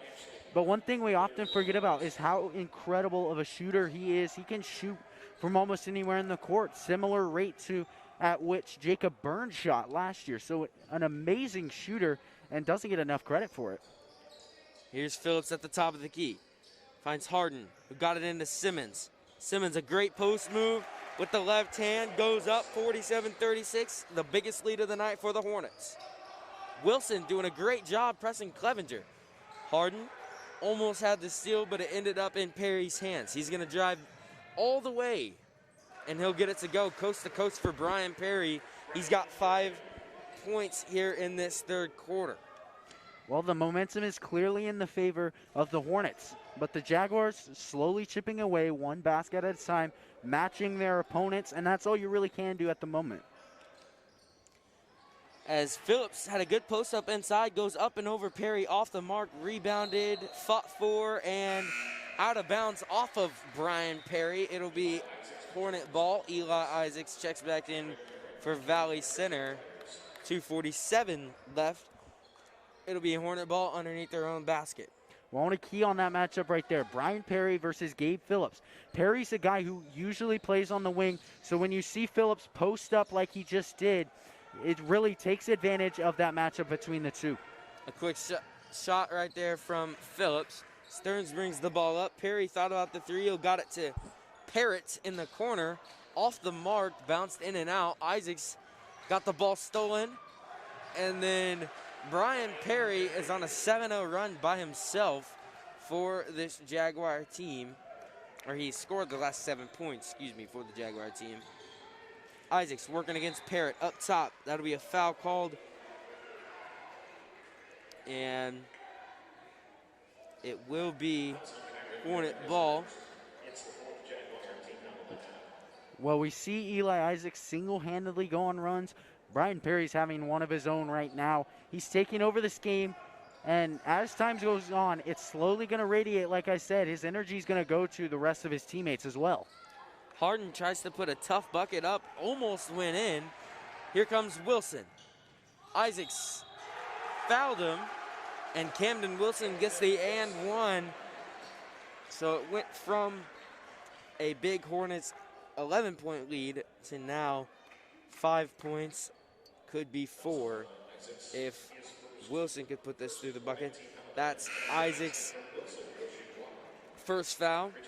Checking in is number 5, Dalrymple, and number 11, Wilson for the Hornets. Well, Austin, I talked about the team that can play consistent basketball through an entire quarter is going to be the team that wins. The Hornets went on a big run. Now Andover Central's on a big run, and we're right back to where we started. I mean, it's still a 4-point deficit, but at the moment, Central looks as though they can tie it and take a lead. Ball movement by the Hornets. Harden pass into Wilson. Cade Wilson, a crafty layup underneath. And if you're the Hornets, you just got to stop the Jaguars' runs with buckets of your own. Clevenser up top to Perry. He's had a big third quarter. He drives in again. Got that bucket to go over a couple of Hornets. There's a turnover right there by the Hornets. Miscommunication. Perry goes in once more. He brings it within 2. 49-47. Hornets call a timeout as it's a much-needed timeout. Caleb will be back when play resumes here.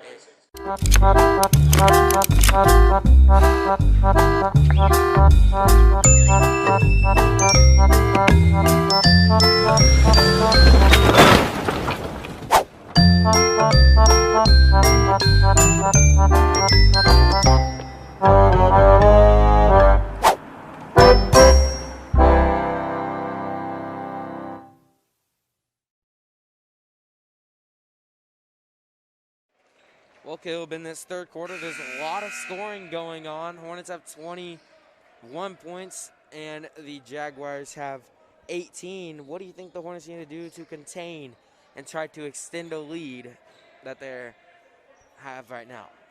Well, right now, we've said it's a game of runs at the moment.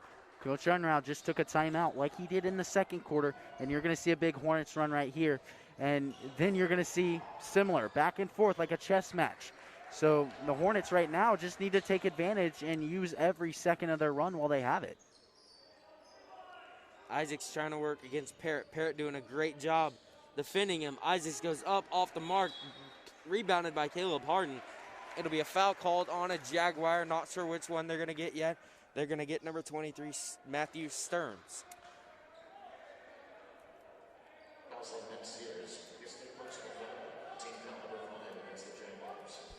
That's the 5th team foul against the Jaguars here in this third quarter, as the Hornets only have 1.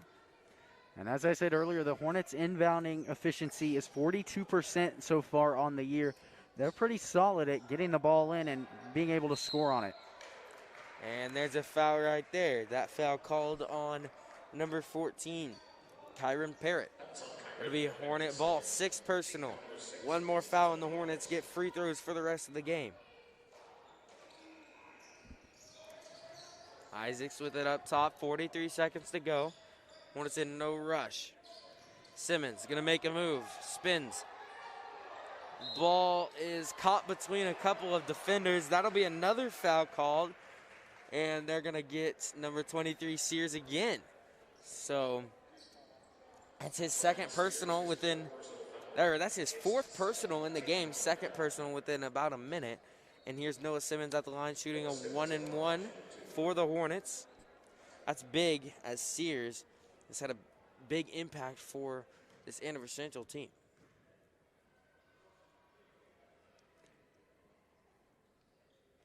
Well, and at the moment, a good job by Andover Central to sort of pick on Noah Simmons a little bit. Understand that he's rather new to this varsity court, and even though he's a talented player, you saw Brian Perry come down, and then Matt Sears, who's doing an incredible job in the post so far tonight.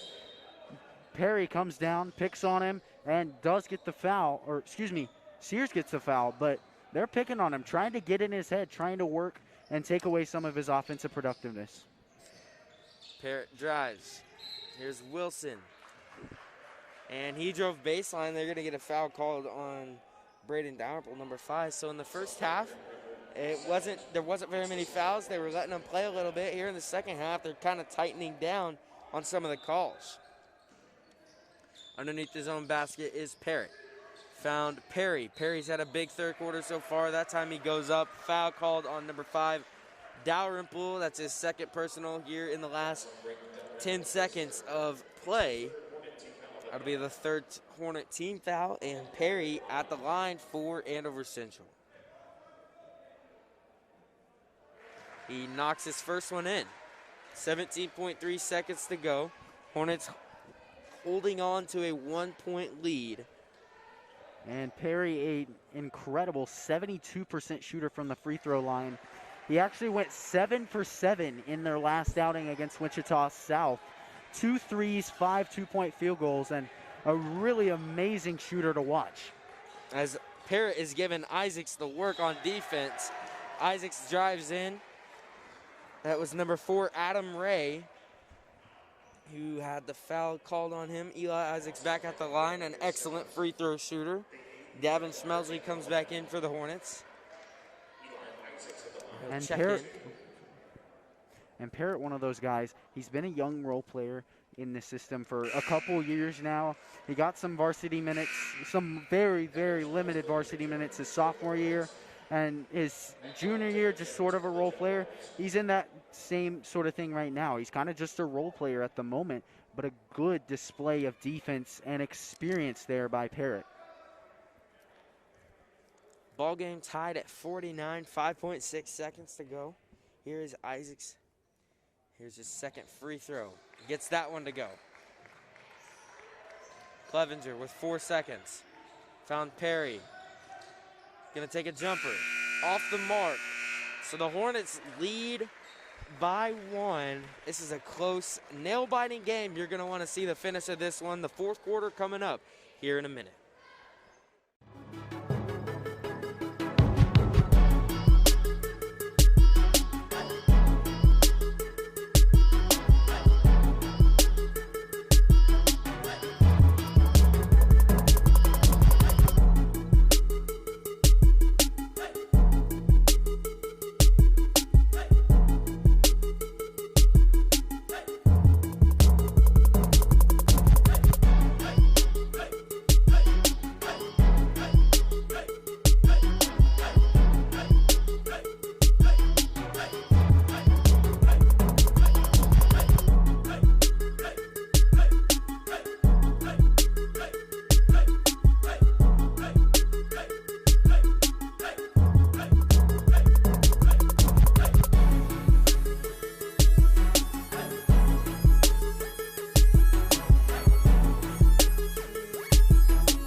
welcome back to Hornet Studios for the start of the fourth quarter. Caleb, what do you think the Hornets need to do to ultimately win this game in this final quarter?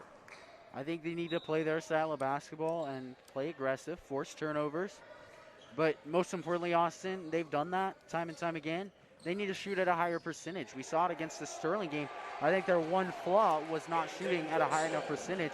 If they get the ball in the bucket more often, it'll definitely be a great game. Back and forth game so far. As you talked about, it's been a game of runs. Isaacs drives in with the left hand off the mark. Buffington got it. Isaacs a steal. He goes up with it. Foul by Buffington. Eli Isaacs heads to the line again to try to get the Hornets up by 2. Well, we saw it in the Haven game. Eli Isaacs is a great actor and incredible at drawing fouls. He gets in the lane often enough to obviously get those fouls called against or in his favor. But he's an incredible actor and great at drawing those fouls, something a point guard typically is able to do. Here's Clevenger. Hornets up by 2. Isaacs to Ray. Ray drives in. Finds Wilson. Wilson's done a great job getting on the inside, working on the inside-out game. Here's Perry with it to Clevenger. Clevenger had a big first half, been quiet in the second. Andover Central trying to move the ball. Great Hornets defense. Here's Perry trying to work on Isaacs. Finds Wilson in the corner. That one off the mark, rebounded by Simmons. Got it out to Harden. The Hornets in transition. Over to Phillips. He'll take a 3. He was money in the first quarter on those 3s. He couldn't get that one to go. Camden Wilson coming back across the floor. Well, the Hornets now set up in a man defense. They played much better in man than I've expected them to. They had a little struggles there in the second half against Haven with this man and had to resort to some zone. But right now they're playing solid man defense and they are giving up some buckets, but they're mostly transition points, Austin. Well, that was a foul right there by Noah Simmons. That's his second personal. And Wilson's at the line. Missed his first one. Short. Here comes his second on the way as he tries to bring it within 1 again.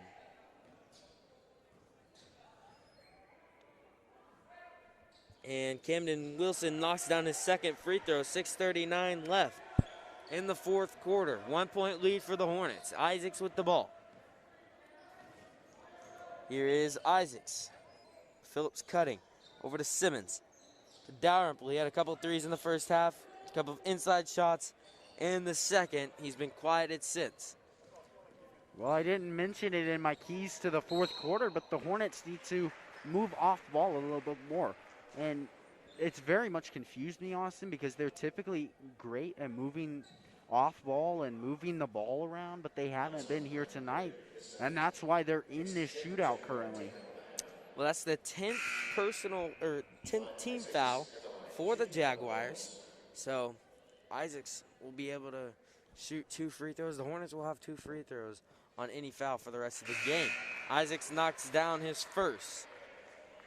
2-point lead. Checking back in with 4 fouls is Matt Sears for the Jaguars. That'll be a good player that the Hornets need to attack, especially on the inside with Simmons. Try to get him his 5th foul. Simmons, a rebound off the miss by Isaacs. There's a foul. Not sure who they're going to get. And they will get 25. So Brian Perry. Sears lucked out right there. But that is Perry's 3rd personal. So the Hornets can try to attack those 2 players underneath who have been a big part of this Andover Central team. Well, you mentioned the double bonus, Austin. Excuse me. You mentioned the double bonus. That hurts Andover Central so much. This is a team of amazing shooters. They've consistently been in years past. And when you give a team of great shooters from the line a double bonus, you're really going to get killed. Here's Simmons at the line once again. Made his first one. Trying to put the Hornets up by 4. That one rattles in. Here's Clevenger trying to rally his team back into this game. 4-point lead for the Hornets.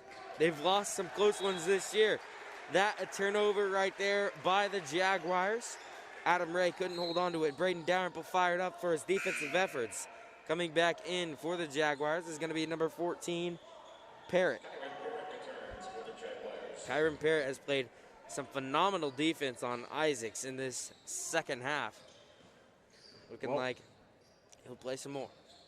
Well, when you have an incredible performance against such a stud like Isaacs, from Parrott's perspective, you're going to be getting quite a few more varsity minutes than games past. I believe he's averaging 7 minutes a game so far this year, and with such a great performance on Isaacs, man on man, you know he's going to be getting a lot more.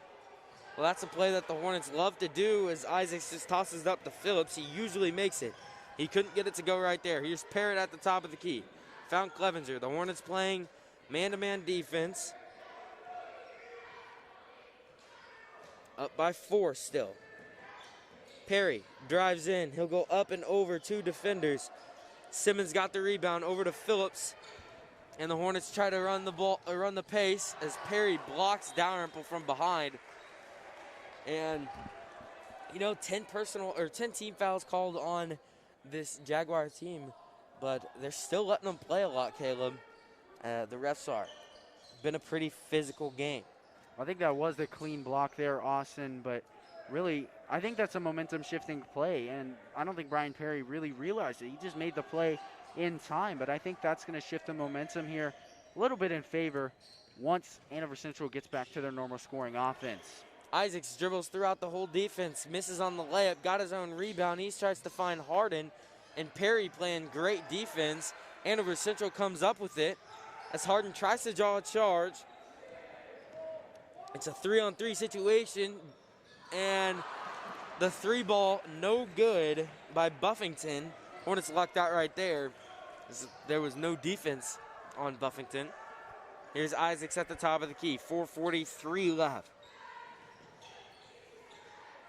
Trying to work on Parrott. Parrott is playing great defense. Thought about the 3 in the corner was Dalrymple, and then Isaac goes up. Buffington fouls Eli Isaacs, and he will head back to the line. That's the 12th foul called on the Jaguars. And it's the 3rd personal by Buffington.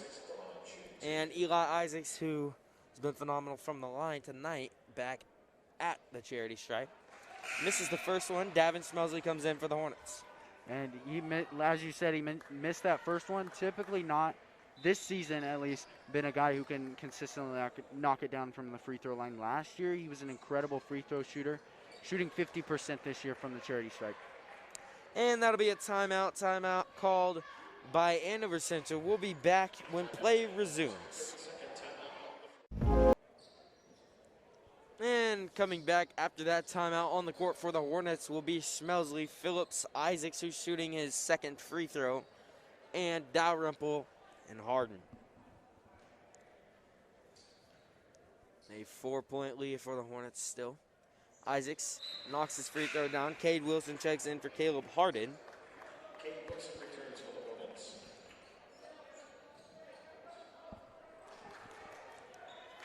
And the Central Jaguars in a little bit of foul trouble with the players on the court. Sears, the most notable, with 4. Isaacs got a steal. Gonna go up with the right hand, and it would be a foul called on Kyron Parrott. Isaacs back at the free throw line. Well, one of the biggest things I want to highlight about Gabe Phillips and Eli Isaacs is they play they're the 2 players that play the most minutes here for the Hornets.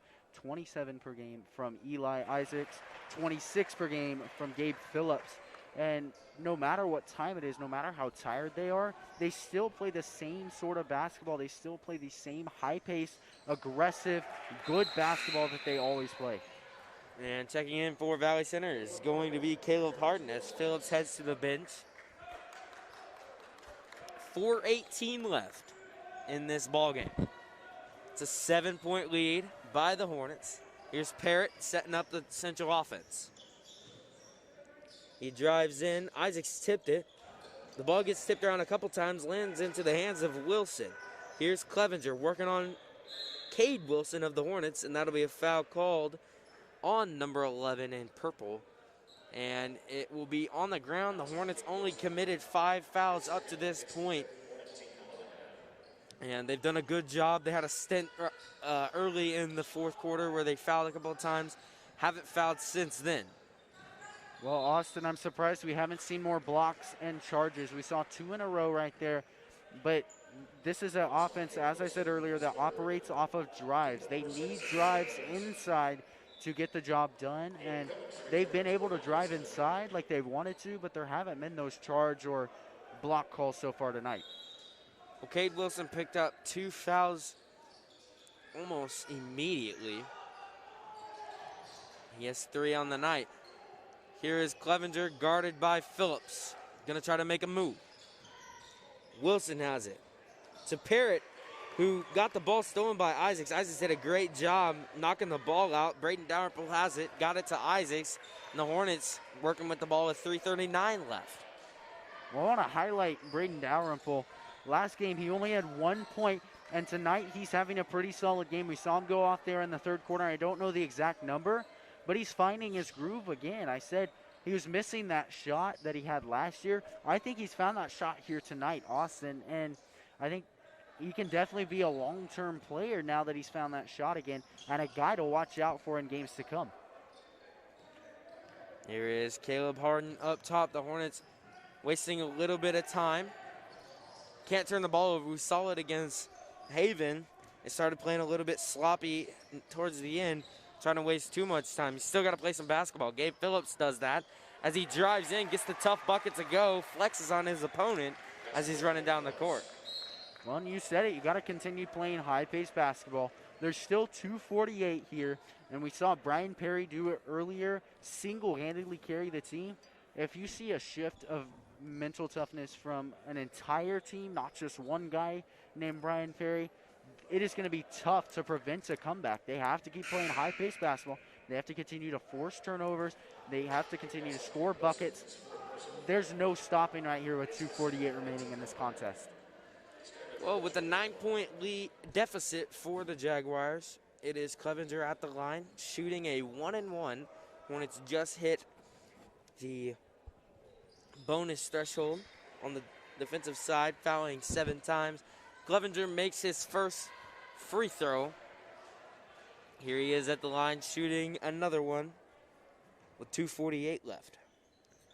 Clevenger rolls in and out, rebounded by Noah Simmons of the Hornets.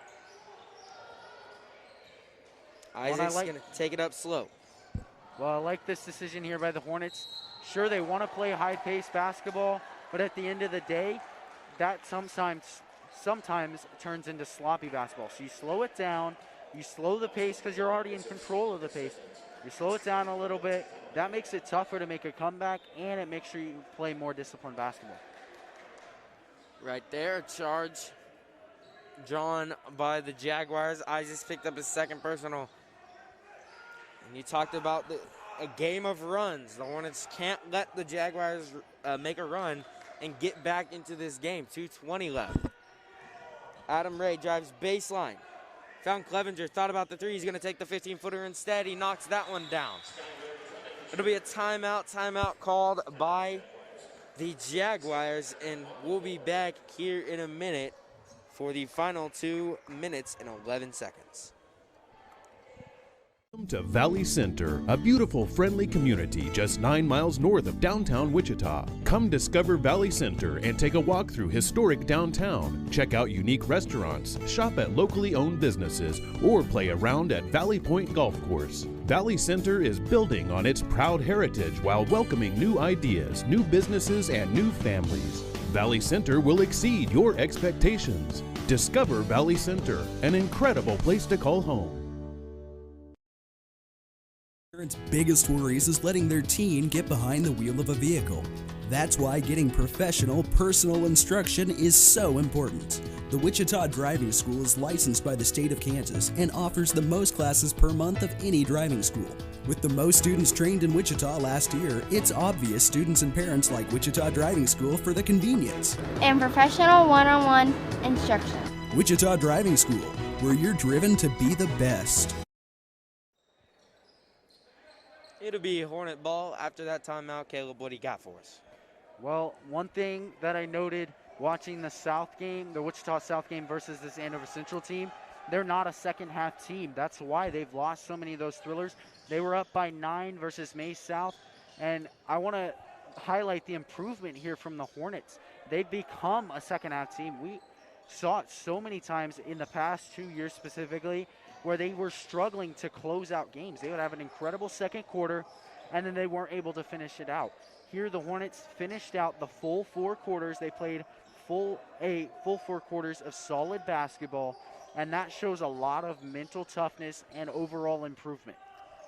Well, Caleb, it's only a 6-point game, 61-55, a minute 32 left. The Hornets weaving in and out, trying to waste as much clock as possible. That'll be a foul called on Buffington. That's either his 4th or 5th. He's walking to the bench like that might be his 5th. That is his 4th. So, Gabe Phillips at the line for the Hornets. Well, Austin, right there, you heard the announcer say it, double bonus. I love the call. I love the call there by Coach Unruh. He understands that the Hornets have ran this drill before. They know how to protect the basketball. You can waste some time and force your opponent to foul.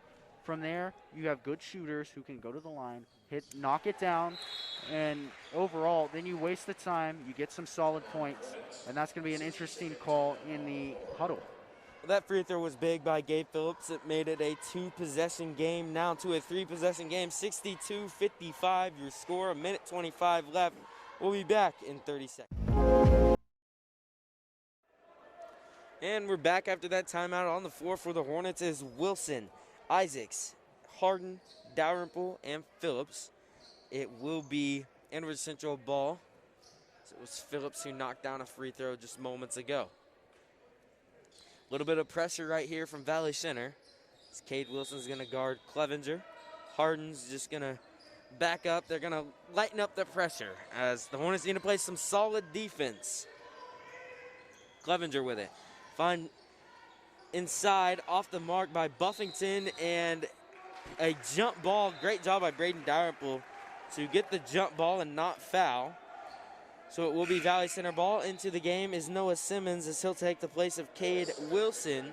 We see Coach Unruh do this a lot. He'll sub in a player almost after every possession. Cade Wilson on the defensive side, then Noah Simmons for offense. Well, and I like what that does. It gets fresh jerseys on the floor, and then also it confuses the defense. Every time a new player comes on the floor, you have to figure out new assignments. You have to figure out who best fits to cover that player. So it really throws off the entire defensive game plan. So you see it right there, subbing in another guy, always trying to keep fresh bodies on the floor. Here's Isaacs at the free throw line. He'll get 2. First one is in. Like we said, Cade Wilson and Noah Simmons looks like they'll be switching in and out as many possessions as Coach Unruh can do here in this final minute and 9 seconds. Isaacs bounces in and out. Cade Wilson tried to get the rebound but couldn't over Sears. And here come the Jaguars down 63-55. And that'll be a foul called on Eli Isaacs. Looks like the Hornets are a little bit confused about that. Noah Simmons back in. Buffington at the free throw line for Andover Central. Under a minute to go now. Well, I mean, sometimes a foul is almost better, Austin, because you only have 2 opportunities to score. Most guys only convert on one of them. So you get 1 point out of an entire possession compared to what should be a 3-possession game, get you a 3-possession lead. It can oftentimes take 4 to 6 possessions to do that. Well, right there, Buffington missed the free throw because it was a 1-and-1. The Hornets got the rebound. Gabe Phillips was fouled. He'll head back to the line. And it's been about 2 minutes of real time, and only 8 seconds have gone off on the clock. Well, that's one of those things. This is such a big rivalry. And you understand, you're going to do whatever you can to make sure that you get every point in this game. And Andover Central and Valley Center, I know there's a hatred between the 2 schools, and so you're going to do anything you can to stall and take as much time off the clock if you're Valley Center. And Gabe Phillips knocks down both, a 10-point lead for the Hornets. Andover Central going to have to score quick and fast. Clevenger goes in, drives up with the right hand. He gets that bucket to go. Now an 8-point game. I may have put that one into fruition right there by saying that they need to score fast. He must have heard me down there on the court.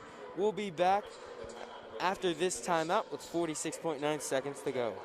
Parents' biggest worries is letting their teen get behind the wheel of a vehicle. That's why getting professional, personal instruction is so important. The Wichita Driving School is licensed by the state of Kansas and offers the most classes per month of any driving school. With the most students trained in Wichita last year, it's obvious students and parents like Wichita Driving School for the convenience and professional one-on-one instruction.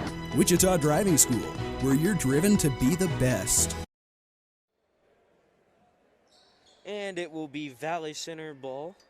Full court press from the Andover Central Jaguars.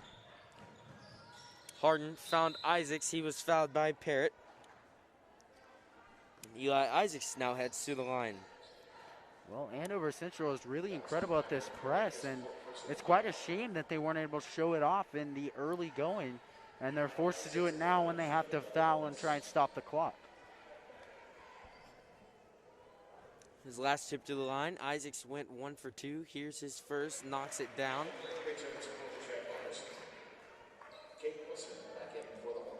Adam Ray back in for Andover Central.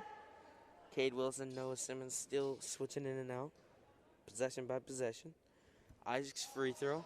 Off the mark. Gabe Phillips tried to get the rebound, and that looked like a travel by Sears, but they're not going to call it. Clevenger with it. Guarded by Cade Wilson. Clevenger, a three, off the mark, rebounded by the Jaguars. Another rebound off the mark. Ball's fought for. Can't figure out who has it. The Jaguars come up with it. Sears, a three. That one off the mark. Adam Ray makes a bucket on the inside. And a series of events that happened right there, Caleb. The Hornets with a 7-point lead, Caleb. What do they need to do in the final 17.3 seconds to secure this win? Well, I think it's ironic to say it after that possession, but get boards. Simple as that. In the Wichita South game, Andover Central got 50% of the offensive boards available during that game. They are an incredible team at crashing the boards, especially on the offensive side. They have some talented, experienced big guys who know how to rebound well. And so right now, rebounds, but I think right now you're safe. You still want to play aggressive. You still want to be able to make shots. You want to do everything right, but you're looking at slowly closing out a win. I'm going to go ahead and knock on wood here, but a solid performance here tonight from the Hornets. Yeah, 66 points for the Hornets. It's a pretty good margin as they blew some teams out in the Kingman tournament, only scoring around 50, so. And they averaged 54 points a game on the offensive side, so blew that out of the water, that's for sure. Though they did have a tough defensive performance, averaging 43 given up, and here they are giving up 59. But that's just part of those high-scoring affairs, Austin. There's not much you can do to stop that. The Hornets are going to have to score a lot this season, as one of the biggest matchups of the year will probably be against Andover. That'll be a game coming up after the winter break. The Hornets will face Goddard this Friday, along with Andale on Saturday. Andale, they were supposed to play in that first game of the season. Andale was coming off of a state championship in football, so they did not have enough practice time. Hornets will play them. The Hornets have a chance to go 5-1 heading into the break. Probably, I know for a fact, the best record that Coach Unruh has had heading into Christmas break in his tenure here. As progressively throughout the years, the Hornets keep getting better and better. Well, and I like the one thing about Coach Unruh is he's never satisfied. Yes, he's happy to have that 5-1 record, but he's going to continue pushing these guys to be their best. 68-61, 2.9 seconds to go.